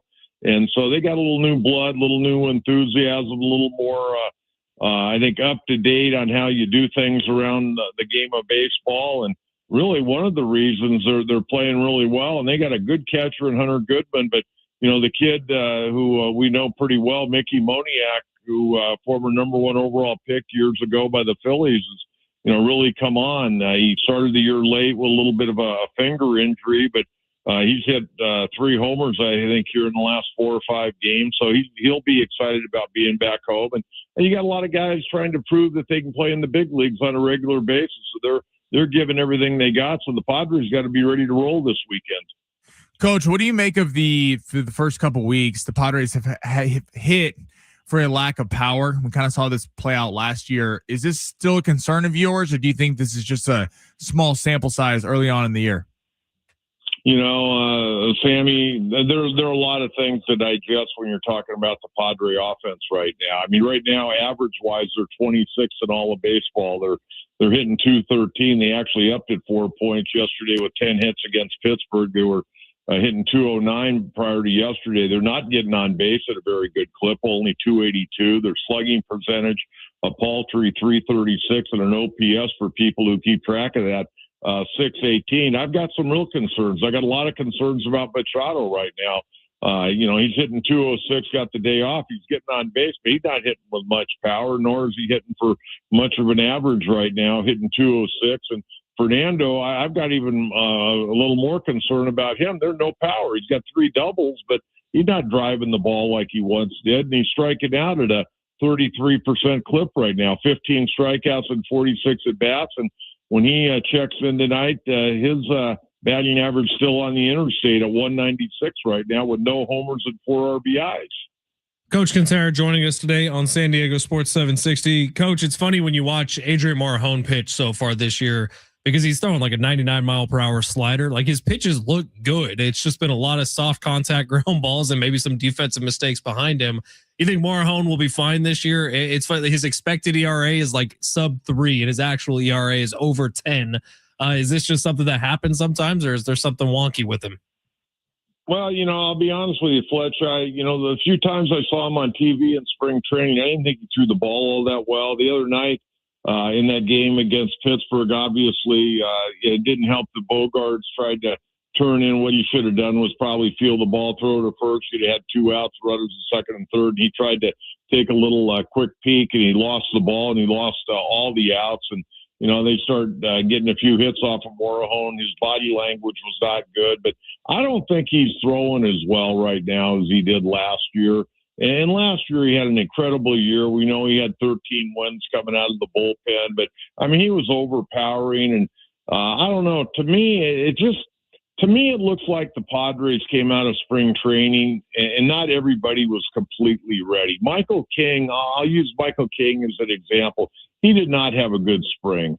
He is getting each and every start. He has gotten better for me, and he's not quite where I think he can get. but I saw signs of it, especially in the 5th and 6th innings yesterday. And of course, he gave up a single and double to start off the 7th, and they took him out. But I saw a better Michael King yesterday. I'm just not sure if some of these guys threw enough in spring training to really be ready when the bell rang. And I think Moorhone will be fine, but I didn't like his body language the other night. He didn't look right to me.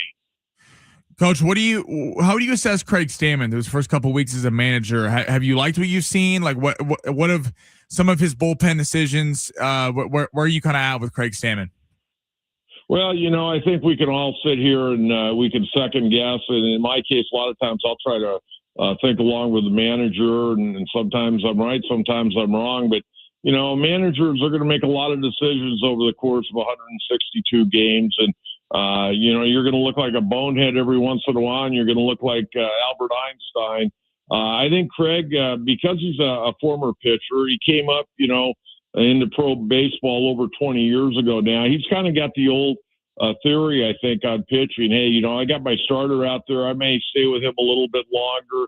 And the reason you do that early in the year, as long as the guy, Sammy, is in good shape, you want to find out what guys can maybe push through when things get critical. And I'll use an example. Last year, Randy Vasquez, I can't tell you how many times I was so irritated with Mike Schilt taking out Randy Vasquez after 4 1/3 innings and a couple of runs get on.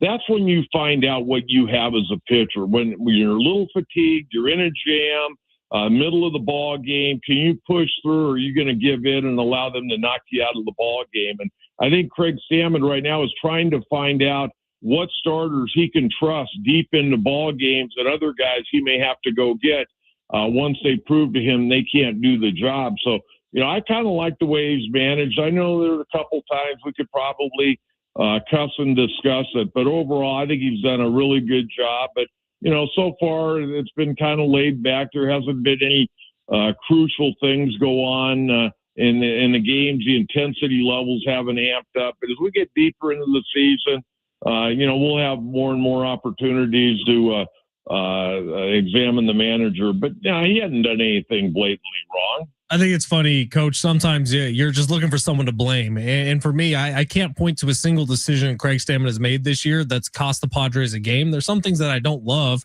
but I can't point to something that says, oh, that was a win or lose decision. Meanwhile, I can point to Fernando, Xander, and Manny all getting in that bat in the 9th inning of games and not coming through. And that's just, I think that we sometimes put the blame on the wrong place every once in a while. All right, Coach, before we get out of here, Davey Lopes, one of the greatest base stealers to ever play baseball, passes away yesterday. I believe 80 years old, that was dealing with Parkinson's. Do you have any thoughts on the life, the career of Davey Lopes? Yeah, Fletcher, thanks for asking me about that. Davey Lopes was a very interesting human being. He spent 2 different tours of duty here with the Padres. He was on Bruce Bochy's staff, and then he went and managed Milwaukee, and then he got back here in San Diego. But when he was here the first time, I got to be honest with you, he was an intimidating guy. It took me a while to feel comfortable to go up and talk with him. But once I went up and talked to him, what a wealth of baseball knowledge. I can tell you and Sammy, Bill Warndell and I, of course, people know who Philly Billy Warndell is. Billy Warndell? Radio. Yeah, I was just on his show in Philadelphia actually yesterday. But, I remember so many times, we'd go out to the ballpark at about 3:30, 4 o'clock before batting practice. We'd sit out there with Tony and sit in the dugout before BP had started. We had some incredible conversations, not only with Tony, but with Davey Lopes. And Davey Lopes was an old, hard school baseball guy.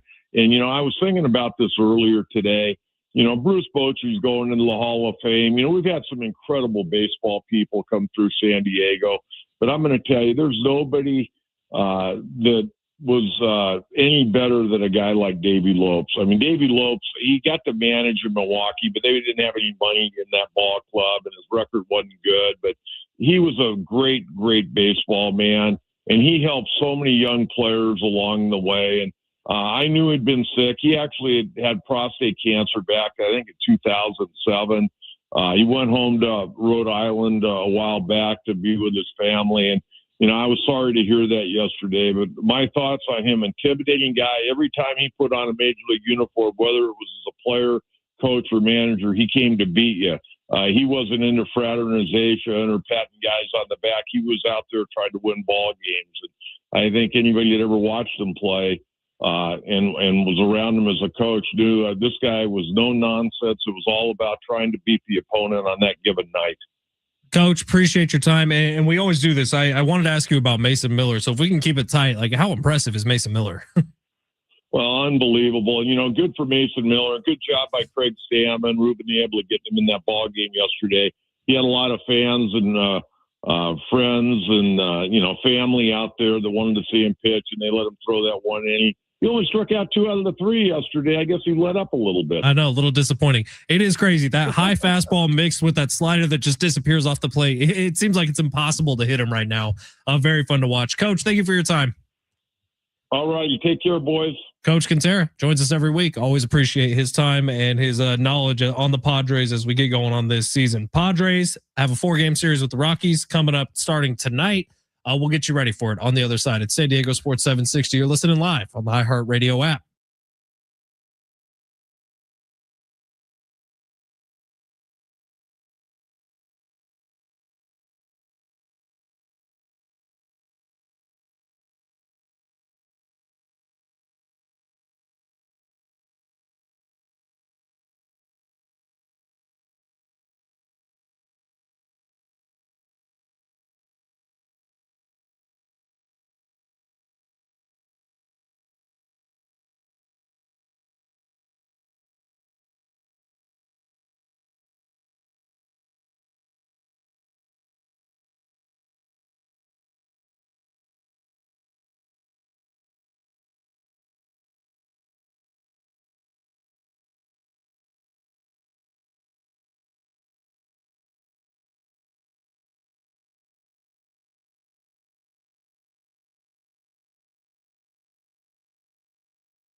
Will Smith to end a Thursday show is a powerful move.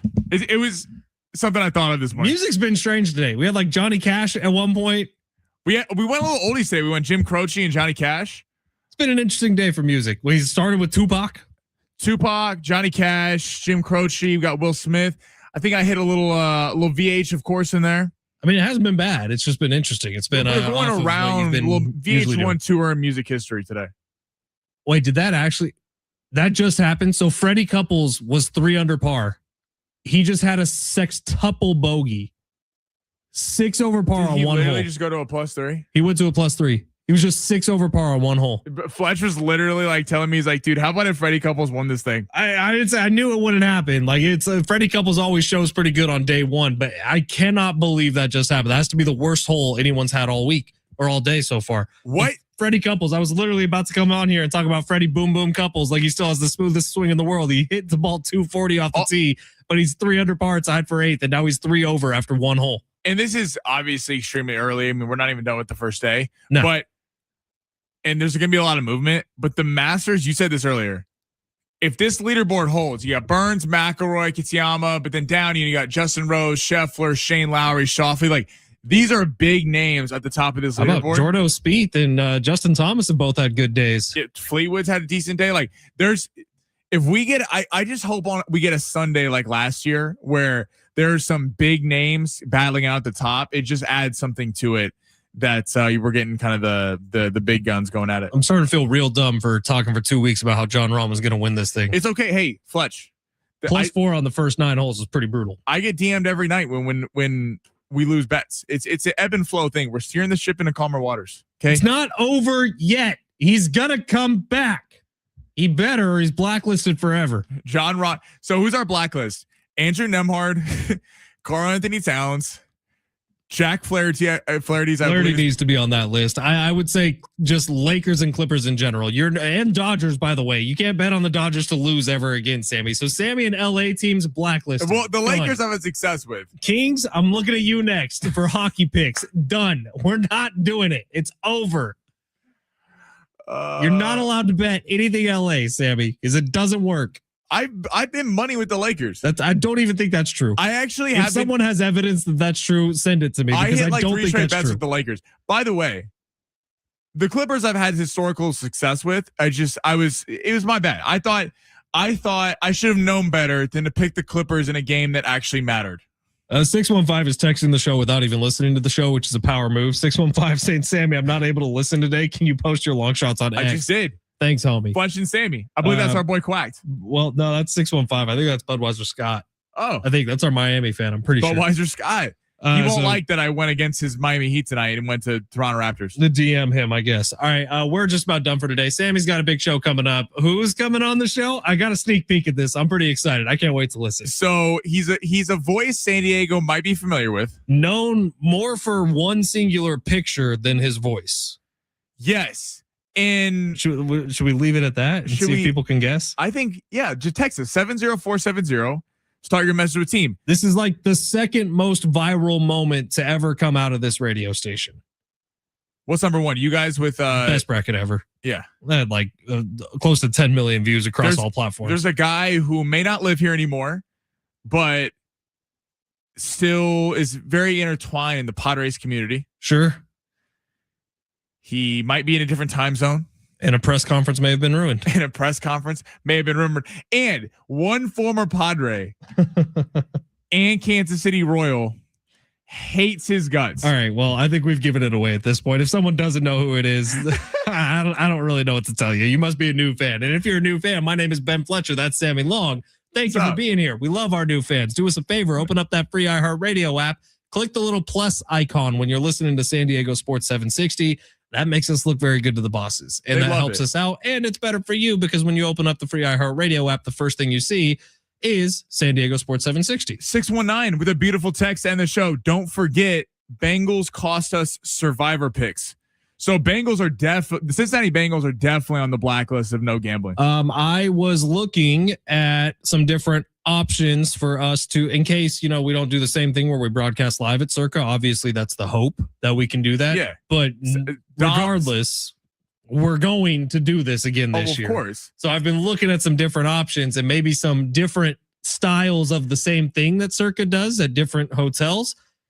There's some pretty good ones out there. They're working with Circa. By the way, I loved how Fletch and I, for a few months, whenever we didn't know what to talk about, we just talked Circa Survivor. That's going to happen. And guess what? It's some of the best radio we've ever done. It's going to happen again this year. Don't you worry. Hell yeah, it will. And we're hopefully bringing some of you out to Vegas with us to sign up. Sir. I know I got a whole friend group who's going this year to sign up. So I can't wait for the NFL, man. But Padres, Rockies tonight. I think Padres were 2-1 favorites. Are we still taking the Padres, or what are we thinking? I hope that they win when they're 2-1 favorites. You got to get to the bullpen early. Get a big weekend against the Rockies. All right, I like it. We're out of here. Sammy's going to keep going with that big surprise mystery guest who definitely nobody knows who it's going to be. Oh my goodness, it's San Diego Sports 760. See you tomorrow.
Feed human.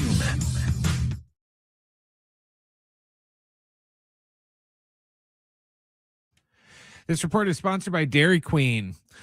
The Padres started a 4-game set tonight at Petco Park against the Rockies. It's going to be Jimmy Herget going for Colorado and Randy Vasquez going for the Friars. First pitch is set for 6:40. In NBA news, 76ers Joel Embiid, he underwent surgery for appendicitis today in Houston. He had to undergo emergency surgery in Houston today after being diagnosed hours before the team was getting ready to face the Rockets. They have no timetable for his return as of right now.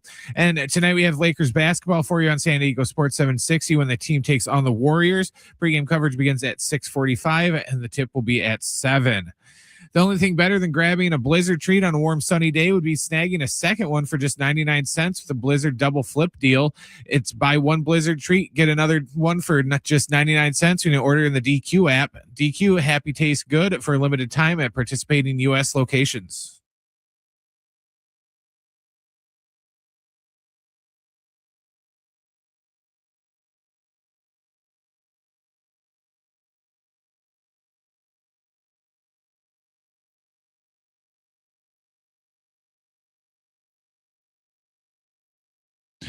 What is going on, everybody? San Diego, Los Angeles, the world. We're gonna claim that we have worldwide listeners. I know we have some people in the Netherlands who listen to Fletch and I, so we're technically worldwide.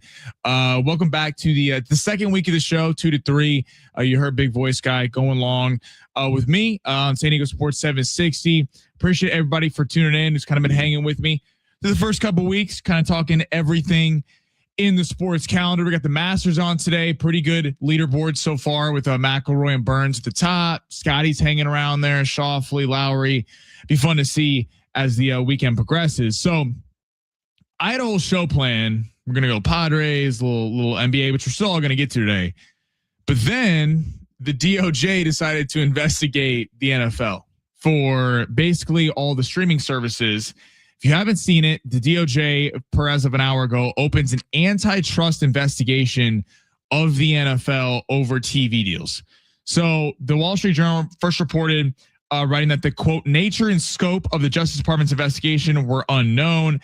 They're basically looking into how the NFL has a bunch of television contracts and kind of in a weird way have a monopoly on just the NFL, on the fact that to be an NFL fan and NFL consumer, you have to pay a lot of money.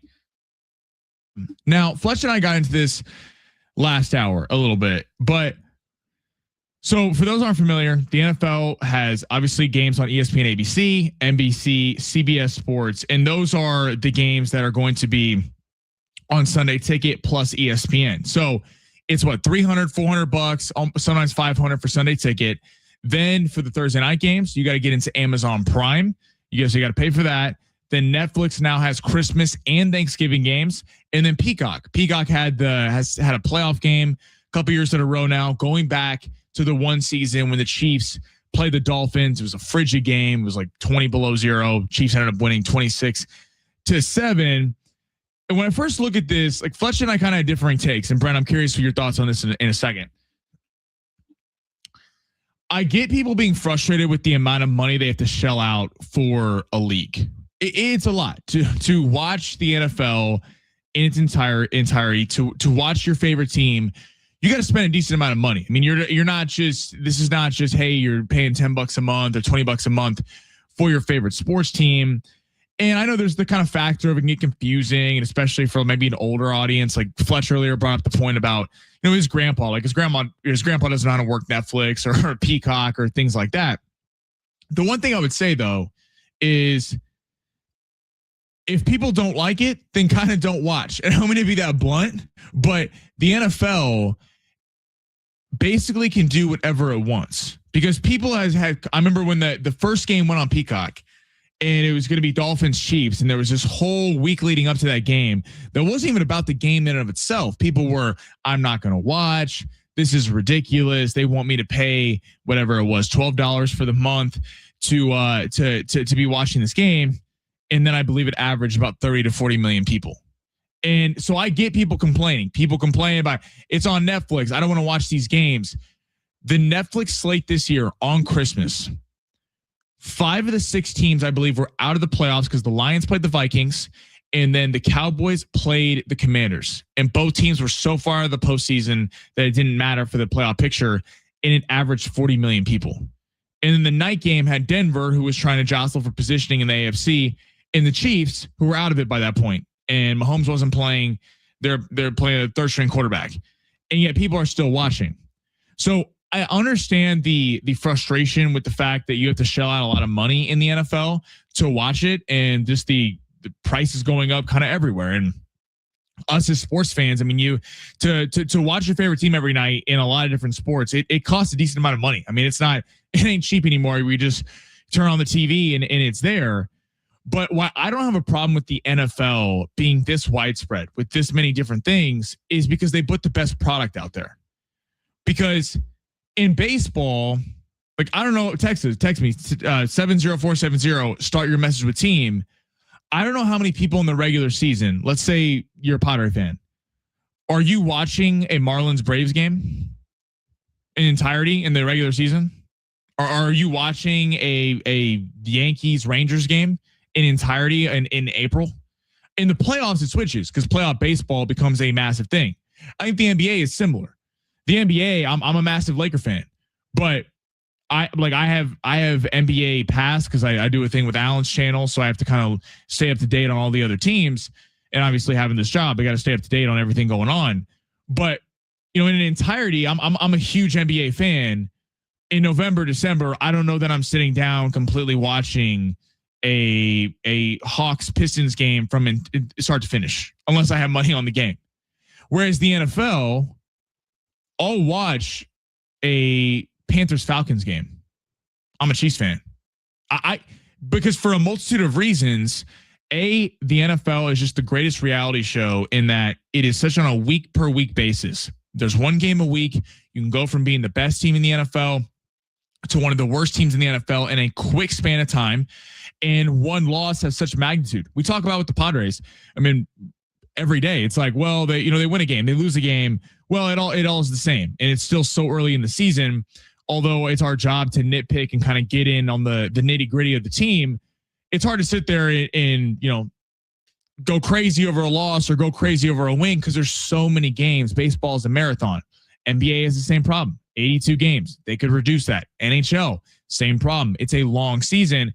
Whereas the NFL has the perfect balance where every game really means something, and yet it's a large enough season to where you feel like you're getting a good product.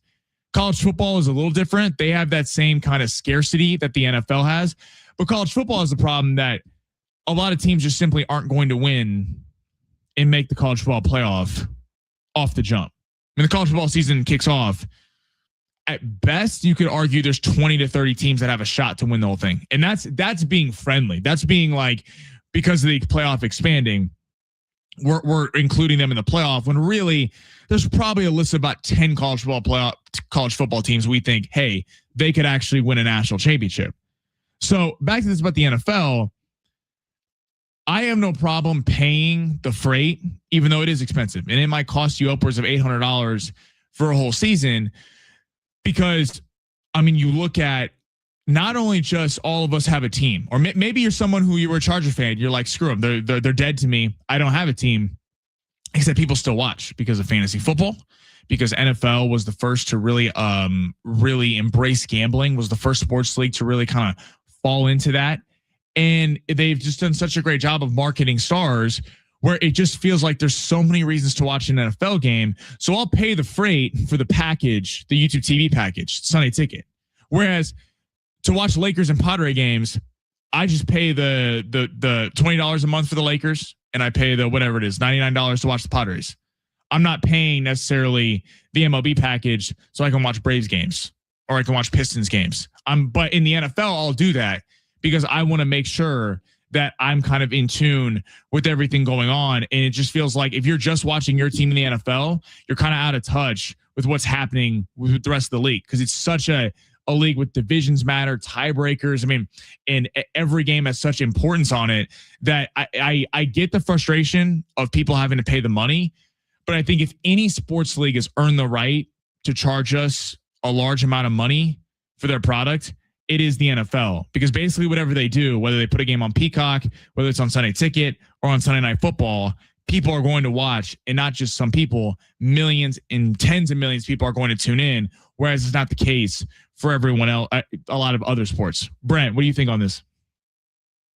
I don't know. I get what they're complaining about because their chief complaint is in terms of like blackout dates, and that the NFL has multiple agreements with multiple streaming companies and multiple broadcast networks that all have their own rules, and they're saying that it's violating it because from what I'm reading, the blackout rules, they're still supposed to offer the game in your local market, not just on the stream. But it sounds like, depending on what network it is, they're hiding stuff behind paywalls when they're not supposed to. And it seems like that's one of the things that they want to look into. It's not so much the money they're being charged. It's they had some sort of deal worked out that they were supposed to, air in local market games on your local affiliate and not just put it behind a paywall or black it out anymore. So I don't know. It's one of those things where they're going to get into a lot of like litigation and lawyer talk and stuff like that. It's somewhat similar to what South Park did, because remember, South Park came out and they signed that big exclusive deal to stream only on HBO Max. And then they signed a simultaneous deal with Paramount Plus. And, there's like, how can you do that? Because you said that your exclusive home for South Park is Right. HBO, but then you also signed that if you want to see new South Park, you got to get Paramount Plus. So I think it's going to run into one of those situations where I don't mind that they're looking into it. Yeah, I'm not even much about that. It's kind of as people over the last couple of years, I think have, and again, I understand, like it's a lot of money being shelled out there, but it's just until the NFL has a ratings hit to where they put a game on Peacock and people don't watch and they get a third of the audience they normally would, they're going to keep doing it. And because, like, I got a text from Jay Silves here on YouTube, I think the sheer amount of baseball games versus how many NFL games there are per season makes a big difference regarding a random game in May. Exactly. 100% agree. It's that there's no part of the NFL season that we'll have the conversation like we have with baseball or basketball or any of these leagues where it's like, it's early, give them time. I mean, the stats on teams making the playoffs that they're starting 0-2 are so low in the NFL. That's why it's like you don't get just a free month-long runway in the NFL to really get kind of figure things out and get your team together. It is such a week-by-week basis that really puts the importance on the sport. So I'm with you. I mean, I'm not ripping into them for investigating it, but the whole kind of monopoly talk of the NFL, you could kind of argue they don't have a monopoly in that they're going to all these different streaming services. No one says you have to watch every game. I do. I like to watch every game because I'm a massive NFL fan.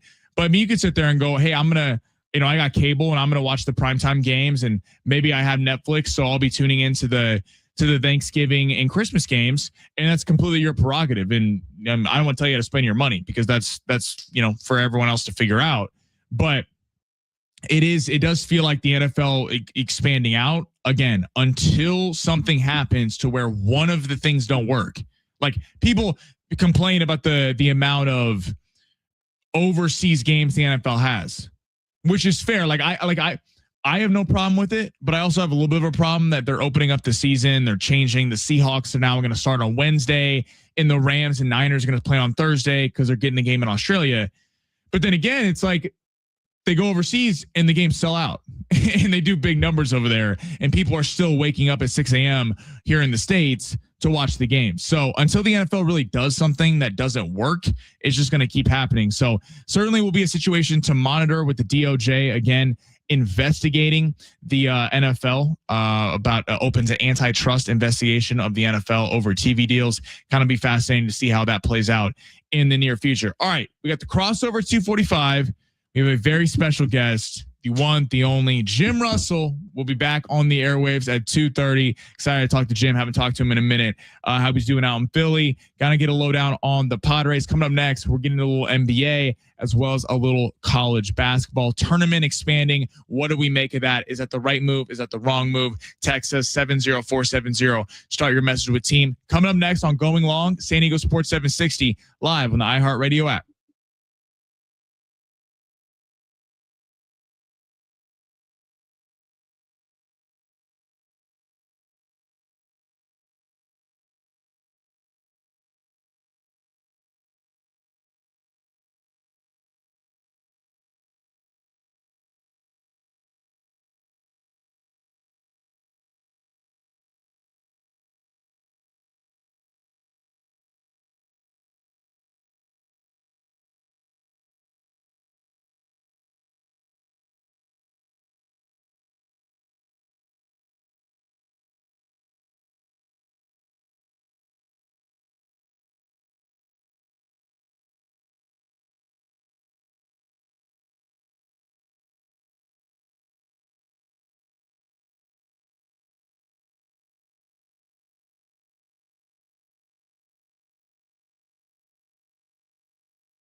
Welcome back to Going Long on San Diego Sports 760. Kind of following up on our discussion from the last segment. 858 says NFL fans will literally watch anything because of fantasy football, which is why the person who invented fantasy football should be in the Hall of Fame. Very true. I mean, it is genius to get a group of people like fantasy football. I know so many people who are not diehard NFL fans, but watch because they love fantasy football. It is genius. It's like fantasy football and gambling have added a whole different element to adding just beyond the, hey, football diehards. I mean, what, like, think historically, why do we love March Madness? Like, I was thinking about this because when I filled out my bracket, I found myself as someone who gambles. But when I didn't gamble and I was like 16 and I put my bracket in for $20 in a buy-in, it was like I was like living and dying by my bracket because like this is like my gambling. Like this is the only way to make money. Now with gambling, like don't get me wrong, I love filling out a bracket. Now you're not here sitting, hearing me sit here and talk about I don't want to fill out brackets. I love filling out a bracket, but I don't really sweat my bracket as much because I can like single-handedly bet the games. To 858's point, fantasy football and gambling has just added such a different dimension to it. It's also a very easy sport to not easy sport to win at gambling. It's an easy sport to digest gambling. When a team is favored by 3 points, you go, okay, well, that's a field goal. Whereas in the NBA, it's hard. It's like the point totals at 230.5, and I got to do the math and trying to find on pace throughout the game, and guys in and out every night, and Major League Baseball, you just kind of worry about sometimes the monotony of the season. Our guys trying as hard on some random Tuesday in June, but I agree with that text. NFL fans will really kind of gathered around fantasy football and should be in the Hall of Fame. All right, going to Brent brought this point up. We were talking at the break.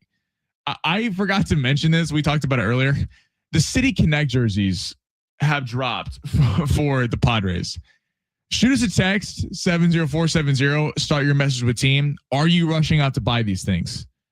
Because off the jump, like I look at them, I'm like, I don't want to crush them.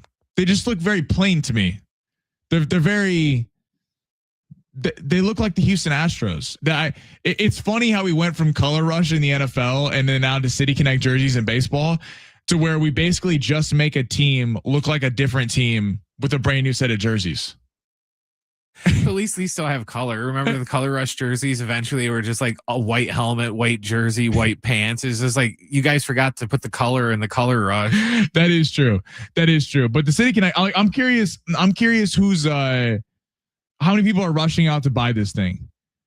Like I'm not going to buy one, but like if you want to buy one, that's fantastic. But it is so funny that we kind of get this every couple of years, but people are making a big deal about it. We're asking our thoughts on the text line. So thought I'd mention it. All right. This story came out before we kind of, college basketball goes to sleep here for a little while, but it came out over the weekend. And on Monday, we were talking about the Natty game and haven't been able to get to it, but per Yahoo Sports, the tournament field is expanding from 68 to 76 here in the near future. Now, that would have been very important for the Aztecs this year because the Aztecs would have gotten the playoff field. New Mexico would have gotten the playoff field. Auburn, with all their, I believe they had 14 losses, something like that, but a really great kind of strength of schedule, strength of victory. They would have all gotten the tournament. I don't have a problem with March Madness. Will be fun with an expanded field.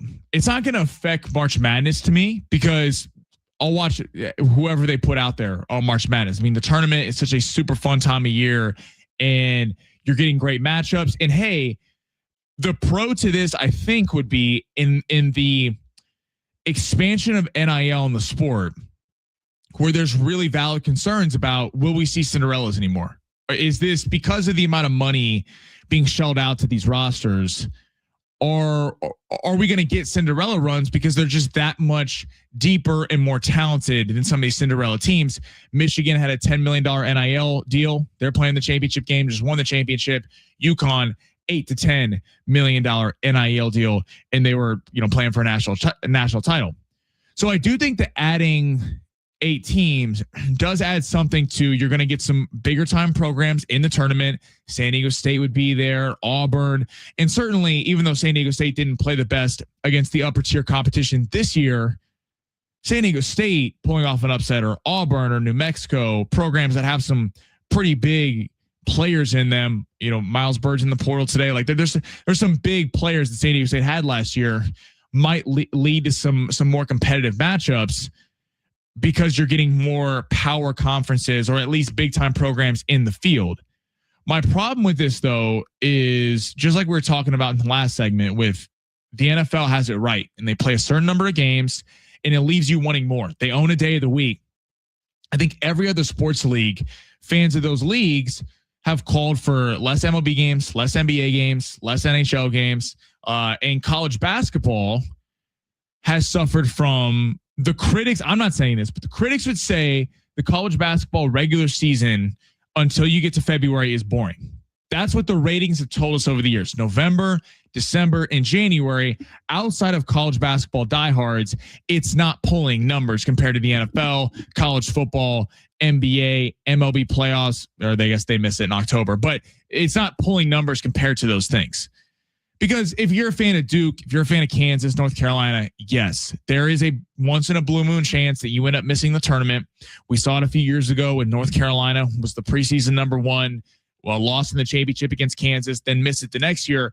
But most of the time, after a couple of weeks, we know at least you're going to be in the field. You may drop seed, you're going to be in the field. Expanding to 76 teams, while I think it does make March Madness, it's going to just expand on how fun March Madness is. We're going to get some big time matchups, and some teams on the cut line will benefit from this, aka San Diego State, which we're all fans of here. And it would have been great to see them in the tournament last year, and they would have been had this been enacted. But this does nothing to solve the college basketball regular season kind of lull of it. It actually makes it worse, because now if with 76 teams making the field, to miss the tournament, there's some serious question marks about you as a program. If you can't make the field now with 68, then you expand to 76. And San Diego State has built up over the last couple of years some serious credibility with being in the championship. Brian Dutcher has a consistently great program year in and year out, and they barely miss it this year. Not making excuses for San Diego State, but we've known over the last few seasons that this program has become it's been ascending in the college basketball ranks. I just don't think that 68 to 76 really does a lot for college basketball, and it actually hurts the regular season. And I think it tells us something about the committee thinking, hey, with the expansion of NIL, with Duke spending almost $12 million per year on their team, how can a Furman compete with that?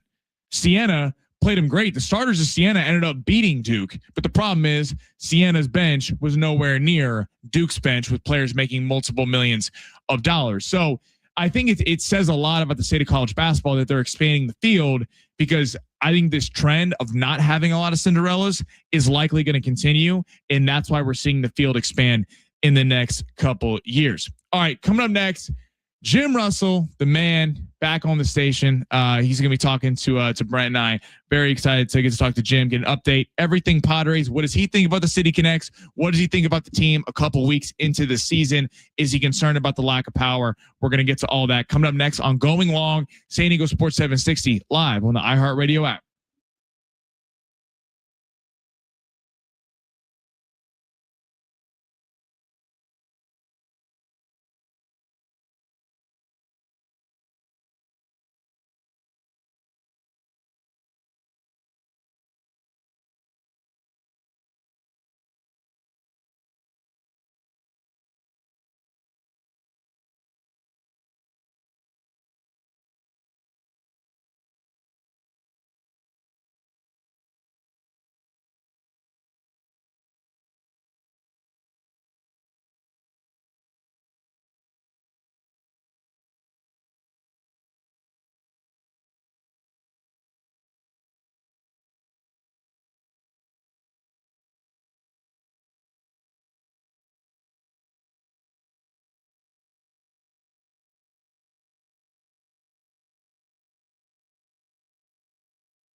This report is sponsored by Valley View Casino and Hotel. The Padres are beginning a series at Petco Park tonight against the Rockies. It's going to be Jimmy Herget going for the Rockies and Randy Vasquez going for the Padres. First pitch is set for 6:40. 76ers center Joel Embiid underwent surgery for appendicitis today. He underwent emergency surgery in Houston after being diagnosed with appendicitis a few hours before the team was getting set to take on the Rockets. The team said there's no timetable yet for his return. And we have Lakers basketball tonight on San Diego Sports 760 when they take on the Warriors. Our pregame coverage begins at 6:45 with the tip at 7. Be the 3C's MVP this month at Valley View Casino and Hotel on April 24th. One lucky winner will score cash, and more cash, or a spin for $100,000 during the 3C's giveaway, only at San Diego's favorite casino.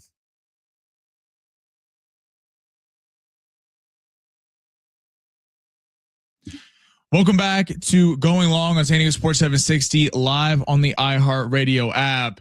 Now, I was excited to talk to this guy. He, former coworker of Brent and I texted him last week. I was like, Jim, you got to come on the show. The host of Padres Wrap-Up Show, you all know, with John Schaefer, the great Jim Russell. Jim, what's up, dude? Oh, hello, Sammy. How we doing? Doing good, man. How you doing? I'm good. It's a little warmer here now, so I'm not freezing my butt off. So it's getting better, even though, I still miss San Diego weather. I miss the 75 degrees every day, but we're getting through it. Dude, the picture you posted, I believe it was a month or two ago, of you in a jacket, and you could like only see your eyes because you had I swear you had like a ski mask on, was fantastic. It was, I'm not kidding. It was the worst winter in 50 years here in Philadelphia. So of course the 1 year that I moved here, it's the worst winter in the last 50 years. So, yeah, good times. Well, now you can say you're a real Philadelphian, or what they say out there. But yeah, exactly. Yeah, you lived through the thing, and you lived through it. Jim, thank you for joining, man. For real. So what do you make of the Padres so far? I was listening to the wrap-up show last night. Before we get to serious Padre questions, I heard you guys talking about the City Connects on the wrap-up show. I'm curious what your reaction is before I give Brent Nice. Well, the thing was, nothing surprised me because, as you saw and everyone else saw, the leaks, I believe, a week or two ago, and the way that Eric Grupner was speaking to the media when asked about the leaks, we all knew what the jersey was going to look like. I think it's a safe City Connect. I think it's definitely an upgrade over the City Connect 1.0 just because it's not neon green and neon pink in your face, and it's not going to be laughed at by every other fan base around baseball. So just from that standpoint alone, I think it's an upgrade. I think there's things that I really like about it. I think the hat is a great hat. I like the patch. I do like the colors in a sense that it's not in your face, but it's also, like anybody could wear it and you're not being looked at as like, what are you like why are you wearing a giant neon yeah, exactly. Hoodie or whatever, right? So in that sense, I like it. I don't think it's the greatest thing in the world. I don't think it's the worst thing in the world. I just think it's safe. And sometimes safe is fine. You don't have to always be like the most over the top with your jerseys. It's just, hey, give something that I think the fans are going to like. And I think a lot of people are going to wear them. And I think that it's not going to be viewed as by other fan bases as the worst thing ever. Like I think City Connect 1.0 was. The only thing I do not like about the jerseys is I didn't realize it was like a shirt. Like I didn't realize there were no buttons on it. And that was the one thing about it that I don't like. Because a baseball jersey, you need buttons. I mean, come on, we need some buttons on my jersey. Like that's just like how I want to see my baseball jersey. But at the same time, it's not like in your face. You kind of have to look at it kind of hard to realize it's a shirt and not a real jersey. But hey, it is what it is. It's fine. It's safe. It's not the worst thing in the world. It's not the best thing in the world. I think it's going to sell a lot of jerseys, and overall, it's fine. I like it. That's a great point. It's as long as you avoid the PR hit of every other fan base clowning the jersey, you're pretty good. I'm curious what you're thinking so far though of Craig Stammen as a manager, because small sample size. It's kind of hard to crush him either way. It's some questionable bullpen decisions, but like just watching his interviews, watching him post game, what have you made of him with running the team? Fine. I think the first week you could kind of see that things were moving a little quick for him. I think, the 2-4 homestand to start the year, 2-5 first game in Boston. I think that the game was moving a little fast for him in the manager seat, but they had a great road trip after their loss to Boston last Friday, and coming home 6-6. I think things are stabilized right now. And overall for him, there's some things he's got to work on. Like you said, bullpen management, that's going to be a work in progress, especially with the new manager, even though he used to be a reliever in the game. I still think that it's going to take him some time to really, hone, his bullpen management skills in. But overall, I think he's done a fine job. And one thing that I did notice that I give him props for is we're in the second week of the year and Manny Machado's already had one off day. And last year, that didn't happen until I think game 135 because Mike Schilt was scared to go to Manny and give him an off day. Because we all know Manny runs that clubhouse. Manny runs that organization. So to have Craig Stammen tell Manny this early in the year, hey man, we're giving you an off day, and Manny accepting that and it actually happening, I think that's a win and a notch under Craig Stammen's belt that he actually got Manny to sit early on in the year. And I think that's going to help him in the long term because Manny does not, he can't play every day. He needs to have rest because he's getting older.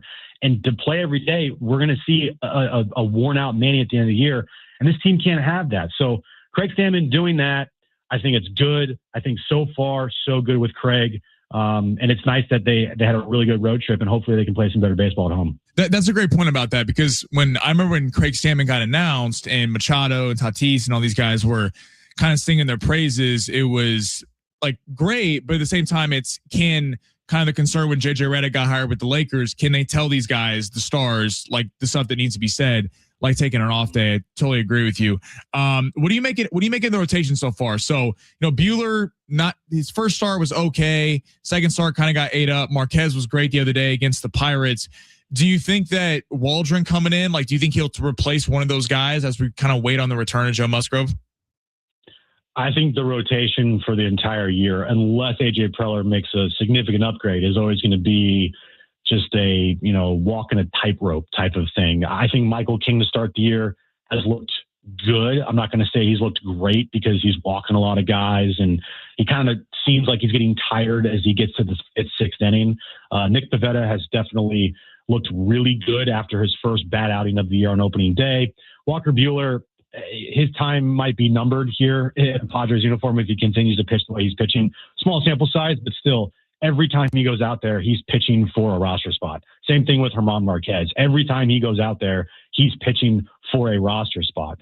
Randy Vasquez has been a pleasant surprise, becoming essentially the ace of the staff to start the season. It's just going to be a work in progress. It's not the strength of the team by any means. And the fact that we might not see Joe for a long time kind of doesn't really surprise me, but it's also a blow to the rotation because you kind of thought that Joe was going to, be there to start the year just under more supervision because of his injury. I just think that they're going to have to piece things together for at least the first half of the year until we get to the trade deadline when then AJ Preller could make a move. But as of right now, they've held their own. They've had their ups, they've had their downs. But if Michael King and Nick Pivetta can stabilize and stay healthy and pitch the way that we know that they can pitch, this team won 90 games last year with two reliable starters. If they can have two reliable starters right now, and then you throw in Randy Vasquez, who has been a bright spot to start the year, piecing together the back end of the rotation, it's not the worst thing in the world. Most teams are doing that in the first place anyway, because no one has a strong 5-man rotation in baseball. So all in all, I think the rotation has been fine to start the year. Jim Russell joining me today on Going Long. What do you make of the power, the lack thereof for the Padres bats? Tatis hitting 196 right now. They're obviously ranked bottom tier last year, one of the worst in baseball. I kind of thought heading into the year they would just kind of regress back to the mean positively, and that there's a lot of power hitters on this team. But are you nervous after the first couple weeks they're not hitting for power, or do you think again it's small sample size? That's the biggest concern for me through the first couple of weeks of the year. Now, again, you could say small sample size, but when you look at the roster and you say, all right, this guy's got to hit this, this guy's got to hit this, this guy's got to hit this. I mean, the power issue last year was the biggest problem with this team, and they cannot afford to go through another 162 game year like they did last year with such low power numbers. If they expect to really, truly compete for a World Series, it just can't happen. You're not going to win a World Series if you can't hit for any power. And so the fact that we started this year once again with questions about Fernando Tatis Jr., who started out his year, very sluggish and very slow. It's going to be a constant talking point with this team, the lack of power.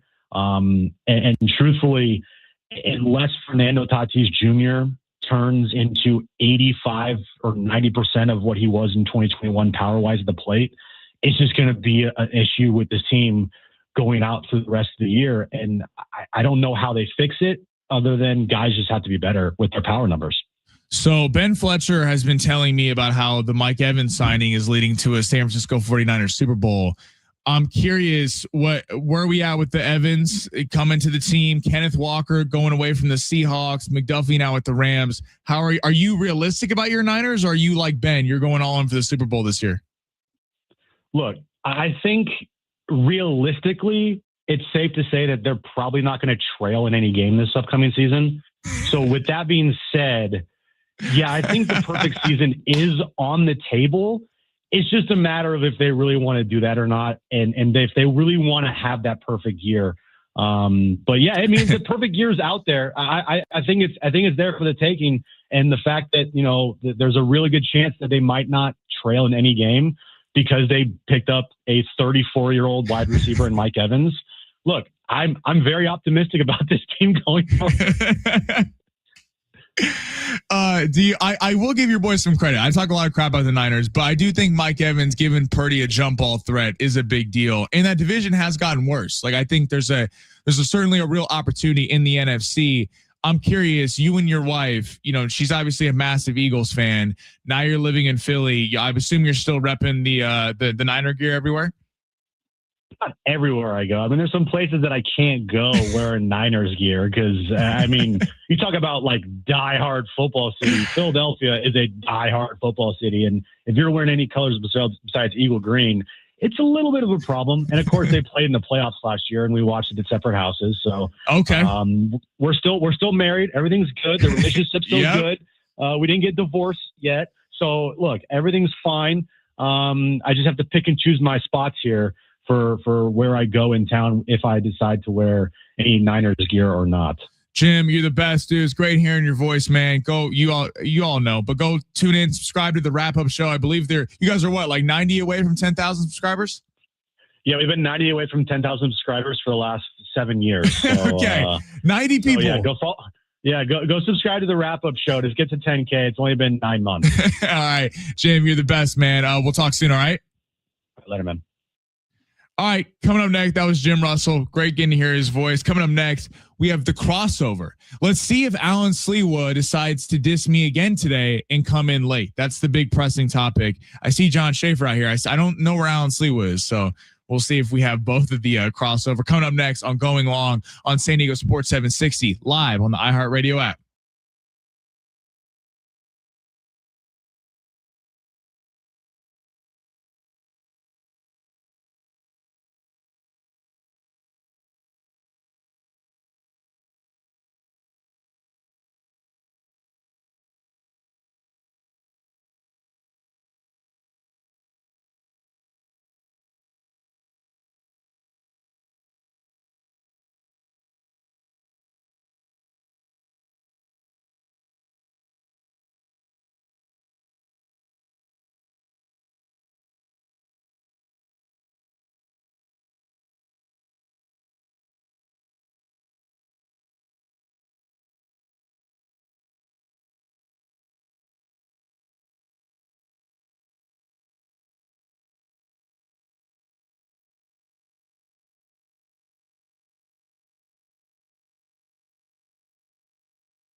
Welcome back. Going long. San Diego Sports 760 live on the iHeartRadio app. We got Lakers basketball tonight on San Diego Sports 760 when they take on the Warriors. Pregame coverage begins at 6:45 with the tip at 7 p.m. We were speculating in the last segment. We know John Schaefer would be on time, ready to come for the crossover. Would Alan Sleewa be here? And he is here. Lo and behold. Hit that mic. I'm here. On. There he is. You guys, you keep it off too, because sometimes I want to make sure that even if it's off, you can still hear me, John. I will fight through it. We can kind of hear you. I'll fight through it. I'll fight in the through background. You came up on our show today. In what regard? People, Rich McGuire, loyal listener, was concerned. I know your wife and your son went to the game last night. The game, yes. And you guys told me not to bet the Clippers, and I did bet the Clippers. Brother, why don't you listen to us? Why don't you listen to us? Because the bet had already been placed, and I wasn't getting good odds on a cash out. Here's what I want to know. If you're going to do this, what's it called? Long shots? Long shots, 12:45 every day. All right, 12:45 long shots.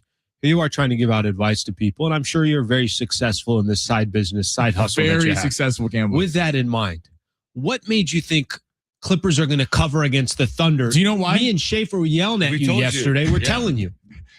You know why? John, these young guns, they don't listen, man. They don't listen. You got to find an edge in Vegas. You can't just bet Oklahoma City. Yeah, here's the edge. They can clinch the West with a win over the Clippers. They had everybody playing. Everyone. And the Clippers were missing Darius Garland and James Harden, who got traded in that deal. That was not known at the time of the bet. Darius Garland. That was a late scratch. So I didn't know that at the time of the bet. Again, when you win in gambling, that wouldn't have changed for you. You would have still gone with the Clippers. You were so confident yesterday. I'm like, what's this guy doing? And then I look at the score yesterday. It's 18 or something. I'm like, of course it is. Whole way. Our motto when it comes to gambling is when you're right, it's because you know more than other people. When you lose, it's because of external circumstances you cannot control. Wait, say the beginning part of that. When again. you gamble. No, but you said our motto. Who's our? Like who's our all our listeners, everyone who rides with long shots every day. 12:45. Again, when you win, it's because you know more and are more intelligent. When you lose, it's because of external factors. Right. Let me ask you this one. This one tonight. You just mentioned Lakers are playing the Warriors. Steph Curry's out. We don't know. I don't think we know if Marcus Smart's going, but basically there's a lot of guys out. You said Lakers are still, or no, you said the Lakers are still 2.5-point dogs with Steph out. How about that? Dude, I bet the under tonight. I bet the under tonight in the game. It's like the game that nobody wants to win. Yeah, no, because the Warriors don't have a lot to play for. They're in the 10th spot. Lakers still need to win. Lakers still need to win, but not that I don't know. DeAndre can't catch the ball, like JJ Redick said. Did your wife and son have a fun time at the game last night? They had a great time. They did. The highlights for my 7-year-old were they drop hot dogs from the sky at Intuit Dome. They literally do. I've seen that. It's not a real story. Like either your son is lying at age 7 or you're lying. No, one of the two. They really do. You can find it on social media. They put them on parachutes from like the rafters or the new video board that's like the one at SoFi. But it's like all the way around. It's like a whole wrapping video board. And they drop hot dogs.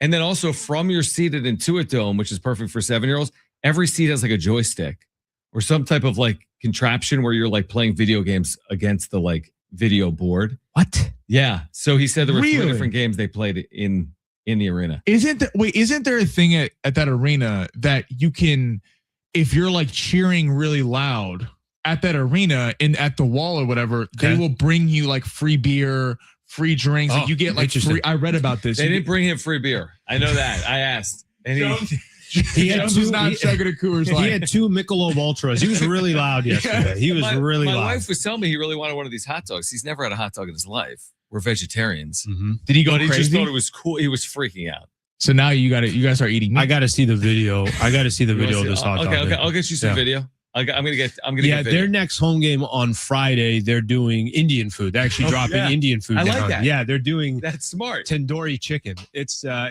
big promotion. Yeah, I'll go for the bathrooms They have a big promotion going on Friday night.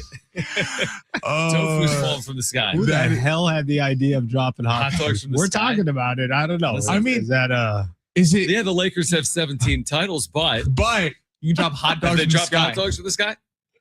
I don't see any banners for hot dogs. I was clam chowder on Sunday. I was getting soaked.